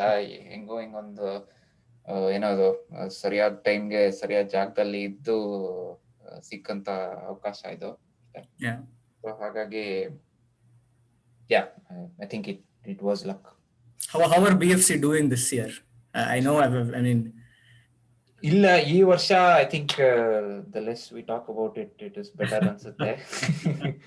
ಪ್ರಾಬ್ಲಿ ಒಂದು ಲಾಸ್ಟ್ 2-3 ವರ್ಷದಲ್ಲಿ ಇದ್ದಿದ್ದಂತಹ ಏನೋ ಪರ್ಫಾರ್ಮೆನ್ಸ್ ನ ನೋಡಕ್ ಆಗ್ತಿಲ್ಲ ಈ ವರ್ಷ. Because the other teams have become stronger. Even though BFC ಅದೇ ಪ್ಲೇಯರ್ಸ್ ಇಟ್ಕೊಂಡ್ರು, I think the main reason is the other opposition teams have purchased or let's say got in good players and overall quality ಜಾಸ್ತಿ ಆಗಿದೆ. ಈ ಸತಿ mid season ನ coach ನು ಕೂಡ sack ಮಾಡಿದ್ರು ಜನವರಿ 2-3 ವಾರದ ಹಿಂದೆ. 5th or 6th in the table. So ಹಾಗಾಗಿ there is a change waiting. probably ಈ ಸೀಸನ್ ಆದ್ಮೇಲೆ there will be a similar overhaul ಇರುತ್ತೆ ಅಂತ ಅನ್ಕೋತೀನಿ. There will probably be new players coming in and new setup. Okay. Okay, sounds good. But I mean, this is one of the good examples. I mean, ಇಂಡಿಯಾದಲ್ಲಿ especially cricket ಬಿಟ್ಟು ಬೇರೆ ಯಾವುದು ಒಂದು sports ಎಂಟರ್ಟೈನೇ ಮಾಡಲ್ಲ. Pretty much it's all submerged under the cricket mania. But ಅಂಥದ್ರಲ್ಲಿ football is trying to develop, evolve, and try to there are some fans, like fan base, who basically like football more than cricket, and adrallu Bangalore BFC like started, especially in Bangalore, a lot of craze bandide. I know a lot of my friends who support BFC, and yeah, our association goes way long back. So it's a good thing that there is some trend change happening in Bangalore, and definitely we are proud that you are part of it, and you're continuing to be a part of it, and in different ways possible. I know first you were with the BFC team as a a lot of assuming other roles, and now you are shifted yourself to become a commentator, so adu kannadadalli, so that's amazing. Definitely it's a nice one overview. Okay, so next, do you have anything else, Shashank? Next, one then, and then again going back to the serious topics, Okay. probably. One thing, since ನೀವೆಲ್ಲ ಇಷ್ಟೆಲ್ಲ ನೋಡಿದೀರಾ, like ನಿಮ್ different job roles ನೋಡಿದೀರಾ, or you have grown in the same company. So what do you see when you, let's say, ನಿಮ್ ಕೆಳಗಡೆ you want to hire people ಅನ್ನೋ ತರ, if an opportunity ಇದೆ ಅಂದ್ರೆ, what do you generally see in somebody you are planning to hire? Like ಏನ್ ನೋಡ್ತೀರಾ? ನಿಮ್ personal thoughts ಇರ್ಬೋದು, or anything. Or ಯಾಕೆ ಕೇಳ್ತಾ ಇದೀನಿ ಅಂದ್ರೆ, let's say ಇವಾಗ ನಮ್ಮ ಆಡಿಯನ್ಸ್ ಅಲ್ಲಿ ಯಾರೋ ಇಂಜಿನಿಯರಿಂಗ್ ಇರ್ಬೋದು, probably they want to get a job, and since experienced type for ಜನರಿಂದ ನಿಮ್ ಪರ್ಸ್ಪೆಕ್ಟಿವ್ ಏನು ಅಂತ ಅವ್ರಿಗೆ ಗೊತ್ತಾದ್ರೆ, maybe they can say, okay, ಈ ತರ ಒಂದು ಎಕ್ಸ್ಪೆಕ್ಟೇಷನ್ಸ್ ಇದೆ, so that I can get hired better ಅನ್ನೋ ತರ. So what do you think you can add there? Sure. ಒಂದು ಆಫ್ ಕೋರ್ಸ್ ಡಿಸ್ಕ್ಲೇಮರ್ ಏನು ಅಂತಂದ್ರೆ, ನೀವು ಹೇಳಿದಾಗೆ ನಾನು ಇದುವರೆಗೆ ಯಾರನ್ನೂ I did not have the chance to directly make a hiring decision yet. Of course technical interviews ಆಗಿರ್ಬೋದು, ಅಥವಾ ಪಾರ್ಟ್ ಆಫ್ ಪ್ಯಾನಲ್ಸ್ ಅದೆಲ್ಲ ಮಾಡಿದ್ದೀನಿ. ಸೊ ಹಾಗಾಗಿ ಐ ಮೀನ್ ಟಿಪ್ಸ್ ತರ ಹೇಳ್ಬೇಕು ಅಂತಂದ್ರೆ, ಒಂದು ನಾನು ಹೇಳ್ದೆ, ನನ್ನ ಜರ್ನಿ ನೋಡ್ತಾ ಇದ್ರೆ ನನಗೆ ಏನೇನ್ ಚಾಲೆಂಜಸ್ ಕಾಣಿಸ್ತು, ಅದಕ್ಕೆ ಜನ ಹೆಂಗೆ ಪ್ರಿಪೇರ್ ಆಗಿರ್ಬಹುದು ಅಥವಾ ಹೇಗೆ ರೆಡಿ ಆಗಿರ್ಬೋದು ಅಂತ ನಾನು ಫಸ್ಟ್ ಹೇಳ್ದೆ. ಕಾಲೇಜಲ್ಲಿ ಓದಿದ್ದಕ್ಕೂ ಇಂಡಸ್ಟ್ರಿಯಲ್ಲಿ ಇರೋದಕ್ಕೂ ಸಾಕಷ್ಟು ವ್ಯತ್ಯಾಸ ಇದೆ ಅಂತ. ಸೊ ಅದು ನಮ್ಗೆ ಗೊತ್ತಿರ್ಲಿಲ್ಲ. ಗ್ರಾಜುಯೇಟೆಡ್ 2010-11 ಅಲ್ಲಿ ಅಷ್ಟೊಂದು ತಿಳ್ಕೊಂಡಿರ್ಲಿಲ್ಲ, ನಾವು ತಿಳ್ಕೊಳ್ಳೋ ಪ್ರಯತ್ನನೂ ಮಾಡ್ಲಿಲ್ಲ ಅಂತಾನೆ ಹೇಳ್ಬೇಕು. I mean this not because there was no information ಅಂತ ಹೇಳಿದ್ರೆ ತಪ್ಪಾಗುತ್ತೆ. ಪ್ರಾಬ್ಲಿ ಜನರಿಗೆ ಕೇಳಿದ್ರೆ ಹೇಳಿರೋರು. ನಾವು ಅಷ್ಟೊಂದು ಪ್ರಯತ್ನ ಪಡ್ಲಿಲ್ಲ. ನಾವು ಓಕೆ ಕಾಲೇಜಲ್ಲೆಲ್ಲ ಮಾಡಿದೀವಿ, ಇನ್ನೇನು VTU ಎಕ್ಸಾಮ್ಸ್ನ ಕ್ರ್ಯಾಕ್ ಮಾಡಿದೀವಿ, ಇನ್ಮೇಲೆ ಇದೇನು ಮಾಡ್ಬಿಡ್ಬೋದು ಅನ್ಕೊಂಡು ಒಂಥರ ಕಾನ್ಫಿಡೆನ್ಸ್ ಅಲ್ಲಿ ಇದ್ವಿ. ಅದು ಒಂದು I think looking back at it, ಅದನ್ನ ಆ ಗ್ಯಾಪ್ನ ಕಡಿಮೆ ಮಾಡ್ಕೊಂಡಿದ್ರೆ ಬಹುಶಃ ಈಸಿ ಆಗಿರೋದು ಕೆಲಸ ಶುರು ಮಾಡೋದಕ್ಕೆ. ಹಾಗಾಗಿ ನೀವು ಏನೇ ಓದ್ತಾ ಇದ್ರು ಕಾಲೇಜಲ್ಲಿ, ಏನೇ ಸೈಡ್ ಪ್ರಾಜೆಕ್ಟ್ಸ್ ಮಾಡ್ತಾ ಇದ್ರು, it is always good to know what is happening in the industry. ಒಂದು ಕೆಲಸದಲ್ಲಿ ಏನೋ IoT ಮೇಲೆ ಏನೋ ಪ್ರಾಜೆಕ್ಟ್ ಮಾಡ್ತಾ ಇದ್ದೀರಾ ಅಂತಂದ್ರೆ, okay, look what are the trends in IoT ಟೆಕ್ನಾಲಜಿಯಲ್ಲಿ, ಏನೇನು ಆಗ್ತಿದೆ, ಯಾವ್ಯಾವ ಕಂಪ್ನೀಸ್ ಇದ್ರ ಮೇಲೆ ವರ್ಕ್ ಮಾಡ್ತಾ ಇದ್ದಾರೆ, ಯಾವ್ಯಾವ ತರ ಪ್ರಾಜೆಕ್ಟ್ಸ್ ಮಾಡ್ತಾ ಇದ್ದಾರೆ, ಯಾವ್ಯಾವ ತರ ಪಬ್ಲಿಕೇಶನ್ಸ್ ಬರ್ತಾ ಇದೆ, ಯಾವ್ಯಾವ ತರ ರಿಯಲ್ ವರ್ಲ್ಡ್ ಯೂಸ್ ಕೇಸಸ್ ಇದೆ, ಅದನ್ನೆಲ್ಲ ಹುಡುಕ್ಬೋದು. ಇವಾಗ ಯಾರನ್ನೂ ಹೋಗಿ ಕೇಳ್ಬೇಕಾಗಿಲ್ಲ, ಅಟ್ಲೀಸ್ಟ್ ನಮ್ ಕಾಲದಲ್ಲಿ ಹೋಗಿ ಕೇಳ್ಬೇಕಿತ್ತು. ಇವಾಗ ಅದು I think this the single biggest advantage ಈಗಿನ ಜನರೇಷನ್ಗೆ. ಆಕ್ಸೆಸ್ ಟು ಇನ್ಫಾರ್ಮೇಶನ್ ಬಗ್ಗೆ ಕಂಪ್ಲೇಂಟ್ ಮಾಡೋ ಹಾಗೆ ಇಲ್ಲ. ಎಲ್ಲ everything is available in your fingertips. Mobile app ಅಲ್ಲೇ ಸಿಗುತ್ತೆ ನಿಮ್ಗೂ. ಒಂದು ಸುಮ್ಮನೆ ಗೂಗಲ್ ಸರ್ಚ್ ಮಾಡಿದ್ರೆ ಗೊತ್ತಾಗುತ್ತೆ ಏನೇನು ಆಗ್ತಾ ಇದೆ, ಏನೇನು ಅಂತ. ಆಮೇಲೆ ಅದೇ ರೀತಿ ನೀವು ಮಾಡಿರೋ ಕೆಲಸನ ಪಬ್ಲಿಷ್ ಮಾಡೋದಕ್ಕೂ ಪ್ಲಾಟ್ಫಾರ್ಮ್ಸ್ ಇದೆ. ಏನೇ ಪ್ರಾಜೆಕ್ಟ್ಸ್ ಮಾಡ್ತಾ ಇದ್ರು, ಯಾವ್ದೋ ಒಂದು ಗಿಟ್ಹಬ್ ಪ್ರೊಫೈಲ್ ಓಪನ್ ಮಾಡ್ಕೊಳ್ಳಿ, ನೀವೇನೇ ಸಣ್ಣ ಪುಟ್ಟ ಒಂದು ಸಿಂಪಲ್ ಪ್ರೋಗ್ರಾಮ್ ಬರ್ದು ಒಂದು ಏನೋ ಒಂದ್ ಬಟನ್ ಬರ್ದು ಕ್ಲಿಕ್ ಮಾಡಿದ್ರೆ ABCD ಆಲ್ಫಾಬೆಟ್ಸ್ ಬರ್ತಾ ಇದೆ ಅಂದ್ರು ಪಬ್ಲಿಷ್ ಇಟ್.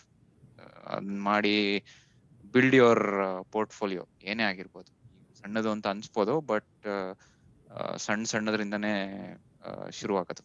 ಹಾಗಾಗಿ whatever you do, document it, and then ಏನೇ ಮಾಡ್ತಾ ಇದ್ರು ಅದರಲ್ಲಿ ಪ್ರೊಫೆಷನಲ್ಸ್ ಏನ್ ಮಾಡ್ತಾ ಇದಾರೆ ಅಂತ ತಿಳ್ಕೊಳ್ಳಿ. ಅಂದ್ರೆ ಅವ್ರಷ್ಟು ಮಾಡಕ್ ಆಗ್ತಾ ಇದ್ರು ಓಕೆ ನಾನು ಇಲ್ಲಿದ್ದೀನಿ, ಅವರು ಅಲ್ಲಿ ಅದನ್ನ ಮಾಡ್ತಾ ಇದಾರೆ, ಇನ್ನ ಎಷ್ಟು ಕಲಿಬೇಕು, ನಾನು ಇನ್ನ ಎಷ್ಟು ಮಾಡ್ಬೇಕು, ಹೆಂಗ್ ಮಾಡ್ಬೋದು ಅಂತ ಒಂದು ಐಡಿಯಾ ಸಿಗುತ್ತೆ. ಐ ಥಿಂಕ್ ಅದೊಂದು. ಇನ್ನೊಂದು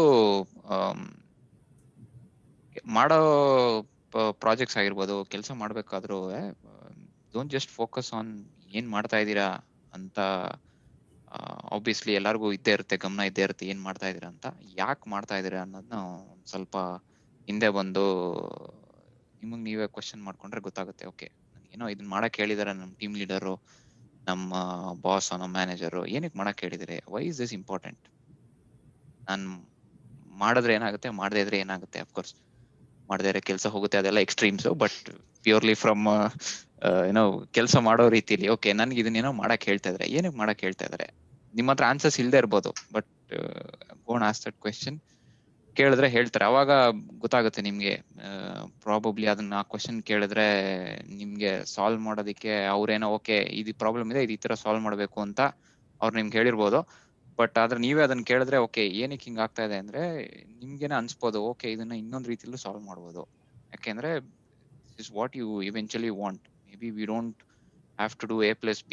We can do A plus C minus B. We will end up the same way and it will probably take less time, or ಏನೋ ಜಾಸ್ತಿ ಎಫರ್ಟ್ ಬೇಕಾಗಲ್ಲ, ಅಥವಾ ಮೋರ್ ಸೆಕ್ಯೂರ್, ಅಥವಾ ಕಡಿಮೆ ಎಫರ್ಟ್ ತಗೊಳುತ್ತೆ ಆತರ. ಅಂದ್ರೆ ಏನೋ ಒಂದು ನೀವು ಮಾಡ್ತಿರೋ ಕೆಲಸ ತಿಳ್ಕೊಳ್ಳೋದಕ್ಕೆ, ಇನ್ನೊಂದು ನೀವು ಮಾಡ್ತಿರೋದನ್ನ ಬೇರೆ ರೀತಿ ಮಾಡ್ಬೋದಾ ಅಂತ ಪ್ರಶ್ನೆ ಮಾಡ್ಕೊಳ್ಳೋದಕ್ಕೆ. ಆಸ್ಕ್ ದಟ್ ಕ್ವೆಶ್ಚನ್ ಯಾವಾಗ್ಲೂ,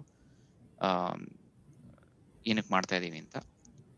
ಪ್ಲಸ್ ಇನ್ನೊಂದು ಕೇಳಿದ್ರೆ ಆಗ್ಲೇ, ಏನಕ್ಕೆ ಹೈರ್ ಮಾಡ್ತಾ ಇದೀವಿ ಅಂತಂದ್ರೆ ಏನೇನ್ ನೋಡ್ತೀರಾ ಅಂತ. ಫಸ್ಟ್ ಐ ಥಿಂಕ್ ಕ್ಯೂರಿಯಾಸಿಟಿ ಇರಬೇಕು ಜನರಿಗೆ, ಅಪ್ಲೈ ಮಾಡ್ತಾ ಇದಾರೆ ಅಂತ. ಅಫ್ಕೋರ್ಸ್ ದುಡ್ಡು, ಕಂಪನಿ, ಬ್ರ್ಯಾಂಡು ಎಲ್ಲರಿಗೂ ಇದ್ದೇ ಇರುತ್ತೆ. ಐ ಮೀನ್ ಒಂದ್ ಕೆಲ್ಸದಿಂದ ಇನ್ನೊಂದ್ ಕೆಲಸ ಚೇಂಜ್ ಮಾಡ್ಬೇಕಾದ್ರೆ ಜಾಸ್ತಿ ದುಡ್ಡು ಬೇಕು, ಇಲ್ಲ ಜಾಸ್ತಿ ಚೆನ್ನಾಗಿರೋ ಕಂಪ್ನಿ ಕೆಲಸ ಮಾಡ್ಬೇಕು, ದೊಡ್ಡ ಕಂಪ್ನಿ ಕೆಲಸ ಮಾಡ್ಬೇಕು ಅನ್ನೋದು ಎಲ್ಲರಿಗೂ ಇದ್ದೇ ಇರುತ್ತೆ. ಬಟ್ ಐ ಥಿಂಕ್ ನನ್ನ ಪ್ರಕಾರ you should also have that curiosity. Okay, ನಾನು ಏನಕ್ಕೆ ಇಲ್ಲಿ ಬರ್ತಾ ಇದೀನಿ, why, what makes me come here and apply for this now. ಏನಕ್ಕೆ ನಾನು ಇನ್ನೊಂದು ಪಕ್ಕದ ಬಿಲ್ಡಿಂಗ್ ಅಲ್ಲಿ ಇರೋ ಕಂಪ್ನಿಗೆ ಏನಕ್ಕೆ ಅಪ್ಲೈ ಮಾಡ್ತಾ ಇಲ್ಲ. ಅದೊಂದು ಏನಂತ ನಿಮ್ಮ ಒಳಗಡೆನೆ ಇರಬೇಕು ಕ್ಯೂರಿಯಾಸಿಟಿ. ಓಕೆ ನನಗೆ ನಿಮ್ಮ ಹಳೆ ಪಾಡ್ಕಾಸ್ಟ್ ಅಲ್ಲೆಲ್ಲ ನೀವು ಗೇಮಿಂಗ್ ಸೆಗ್ಮೆಂಟ್ಸ್ ಎಲ್ಲ ಮಾತಾಡ್ತಿರೋದು ಕೇಳ್ತಾ ಇದ್ದೆ ನಿತಿನ್. ಅದರಲ್ಲಿ ಎಷ್ಟೊಂದು ಜನರಿಗೆ ಈಗೆಲ್ಲ ಗೇಮಿಂಗ್ ಬಗ್ಗೆ ಎಲ್ಲ ಇಂಟ್ರೆಸ್ಟ್ ಇರುತ್ತೆ. ಅವ್ರಿಗೆ ಬಹುಶಃ ಇಂಟ್ರೆಸ್ಟ್ ಇರುತ್ತೆ ಗೇಮಿಂಗ್ ಕಂಪ್ನಿ ಕೆಲಸ ಮಾಡ್ಬೇಕು ನಾನು ಅಂತ. ಸೊ ಅವ್ರಿಗೆ ಗೊತ್ತಿರುತ್ತೆ ಓಕೆ ನಾನು ಗೇಮ್ಸ್ ಆಡ್ತಾ ಇದ್ದೆ, ಗೇಮ್ ಡೆವಲಪ್ ಮಾಡಬೇಕು ಅಂತ ಇಷ್ಟ ಇದೆ, that is why I want to apply here, ಅಥವಾ ನನಗೆ ಇದಕ್ಕೋಸ್ಕರ ಇಲ್ಲಿದ್ದೀನಿ.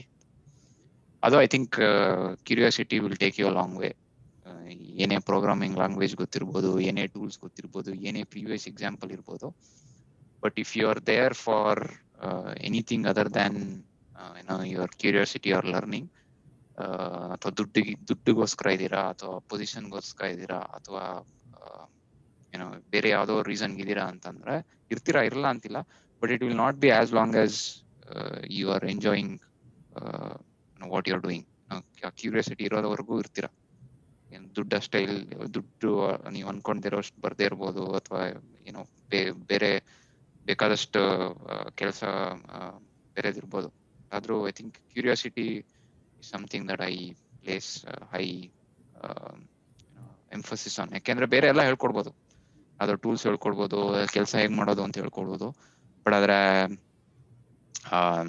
ಏನೋ ಆಟಿಟ್ಯೂಡ್ ಇರುತ್ತಲ್ಲ, ಓಕೆ ನಾನು ಇದನ್ನ ಮಾಡೋಕ್ ನನ್ಗೆ ಇಷ್ಟ ಇದೆ ಅಂತ, that you cannot train. I think ನನ್ನ ಒಪಿನಿಯನ್ ಪ್ರಕಾರ that has to be there within you.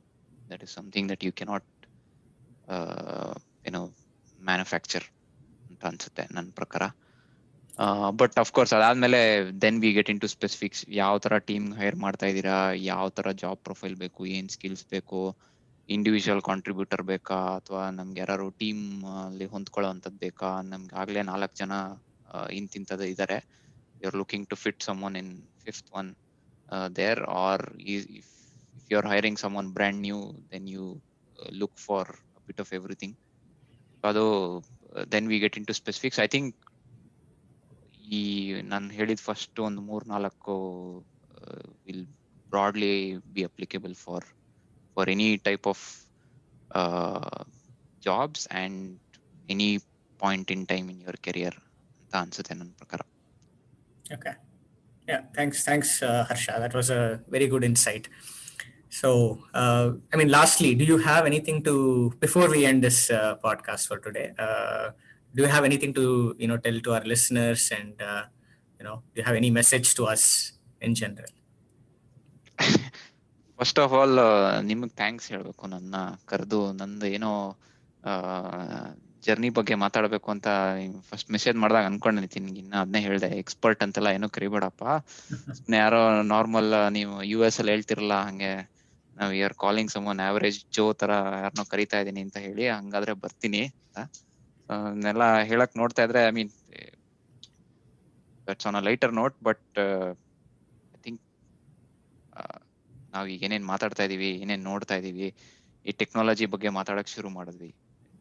ನಾವು 10-12 ವರ್ಷದಿಂದ ಹೇಗಿತ್ತು ಟೆಕ್ನಾಲಜಿ, ಇವಾಗ ಹೆಂಗ್ ಚೇಂಜ್ ಆಗಿದೆ ಅಂತ ಒಂದು ಸಣ್ಣ ಹಿಂದೆ ಹೋಗಿ ನೋಡಿದ್ರೆ, ಐ ಥಿಂಕ್ ಮುಂದೆ ನಾವು ಇನ್ನೊಂದು 5 ವರ್ಷ ಬಿಟ್ಟು ಮತ್ತೆ ಮಾತಾಡಿದ್ರೆ ಇನ್ನ ಅದಕ್ಕಿಂತ ಜಾಸ್ತಿ ಚೇಂಜ್ ಆಗಿರುತ್ತೆ ಟೆಕ್ನಾಲಜಿ ಬಗ್ಗೆ ಮಾತಾಡ್ಬೇಕಾದ್ರೆ. ಸೊ ಹಾಗೆ ಆತರ ಟೆಕ್ನಾಲಜಿ ಚೇಂಜ್ ಆಗ್ತಾ ಇದೆ ಇವತ್ತೆಲ್ಲರಿಗೂ. ಸೊ ಎಲ್ಲರಿಗೂ ಮುಂಚೆ ಎಷ್ಟು ಪಾಸಿಬಿಲಿಟೀಸ್ ಇತ್ತು, ಏನು ಯಾವ ತರ ಕೆಲಸ ಮಾಡೋದಕ್ಕೆ, ಯಾವ ತರ ಇಂಟ್ರೆಸ್ಟ್ಗಳು ಬೆಳೆಸ್ಕೊಳ್ಳೋಕೆ, ಇವತ್ತು ಅದಕ್ಕಿಂತ ಜಾಸ್ತಿ ಇದೆ. ಸೊ ಅದು ಒಂದು ಡಿಸ್ಅಡ್ವಾಂಟೇಜ್ ಆಗ್ಬೋದು. When you have too many choices you don't know which one to make. ಅದು ಒಂಥರ ಇದೇ ಇರುತ್ತೆ. ಬಟ್ ಅದ್ರ ಬಗ್ಗೆ ಯಾವ್ದು ಬಗ್ಗೆನೂ ತಲೆ ಕೆಡ್ಸ್ಕೊಳ್ಳೋ ಅಷ್ಟು ಇಲ್ಲ. If you do what you like, I think ಇವಾಗ ಹೆಂಗಿದೆ ವರ್ಲ್ಡ್ ಅಂತಂದ್ರೆ, there is value for everything as long as you are providing something that is useful for somebody else, no matter whether it's a computer program, no matter whether it is ಯಾವುದೋ ಒಂದು ಸಣ್ಣ painting ಆಗಿರ್ಬೋದು, ಸಣ್ಣ music ಬಿಟ್ ಆಗಿರ್ಬೋದು, ಏನಾಗಿರ್ಬೋದು. if you are enjoying what you're doing, continue doing it. I think technology and the world is changing rapidly enough, so don't lose your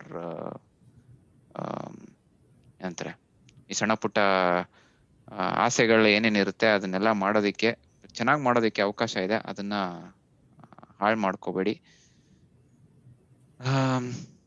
ಅಷ್ಟೇ, have fun. ಎಲ್ಲರಿಗೂ ಹೊಸ ವರ್ಷ ಶುರು ಆಗ್ತಾ ಇದೆ, ಏನೇನು ಅನ್ಕೊಂಡಿದೀರಾ ಈ ವರ್ಷ ಎಲ್ಲರಿಗೂ ಒಳ್ಳೇದಾಗ್ಲಿ ಅಂತ ಕೇಳ್ಕೊಂತ, that's my time. Thanks, Harsha, and definitely 5 ವರ್ಷ ಕಾಯಿಸಲ್ಲ. We know you have much more things to talk about, and we definitely want to bring you soon, like whenever that's possible, and we want to talk more. But yeah, definitely thanks. ತುಂಬಾ informative session ಇತ್ತಿದು. It was very nice to hear someone talk so nicely, and ಅದು ಕನ್ನಡದಲ್ಲಿ, and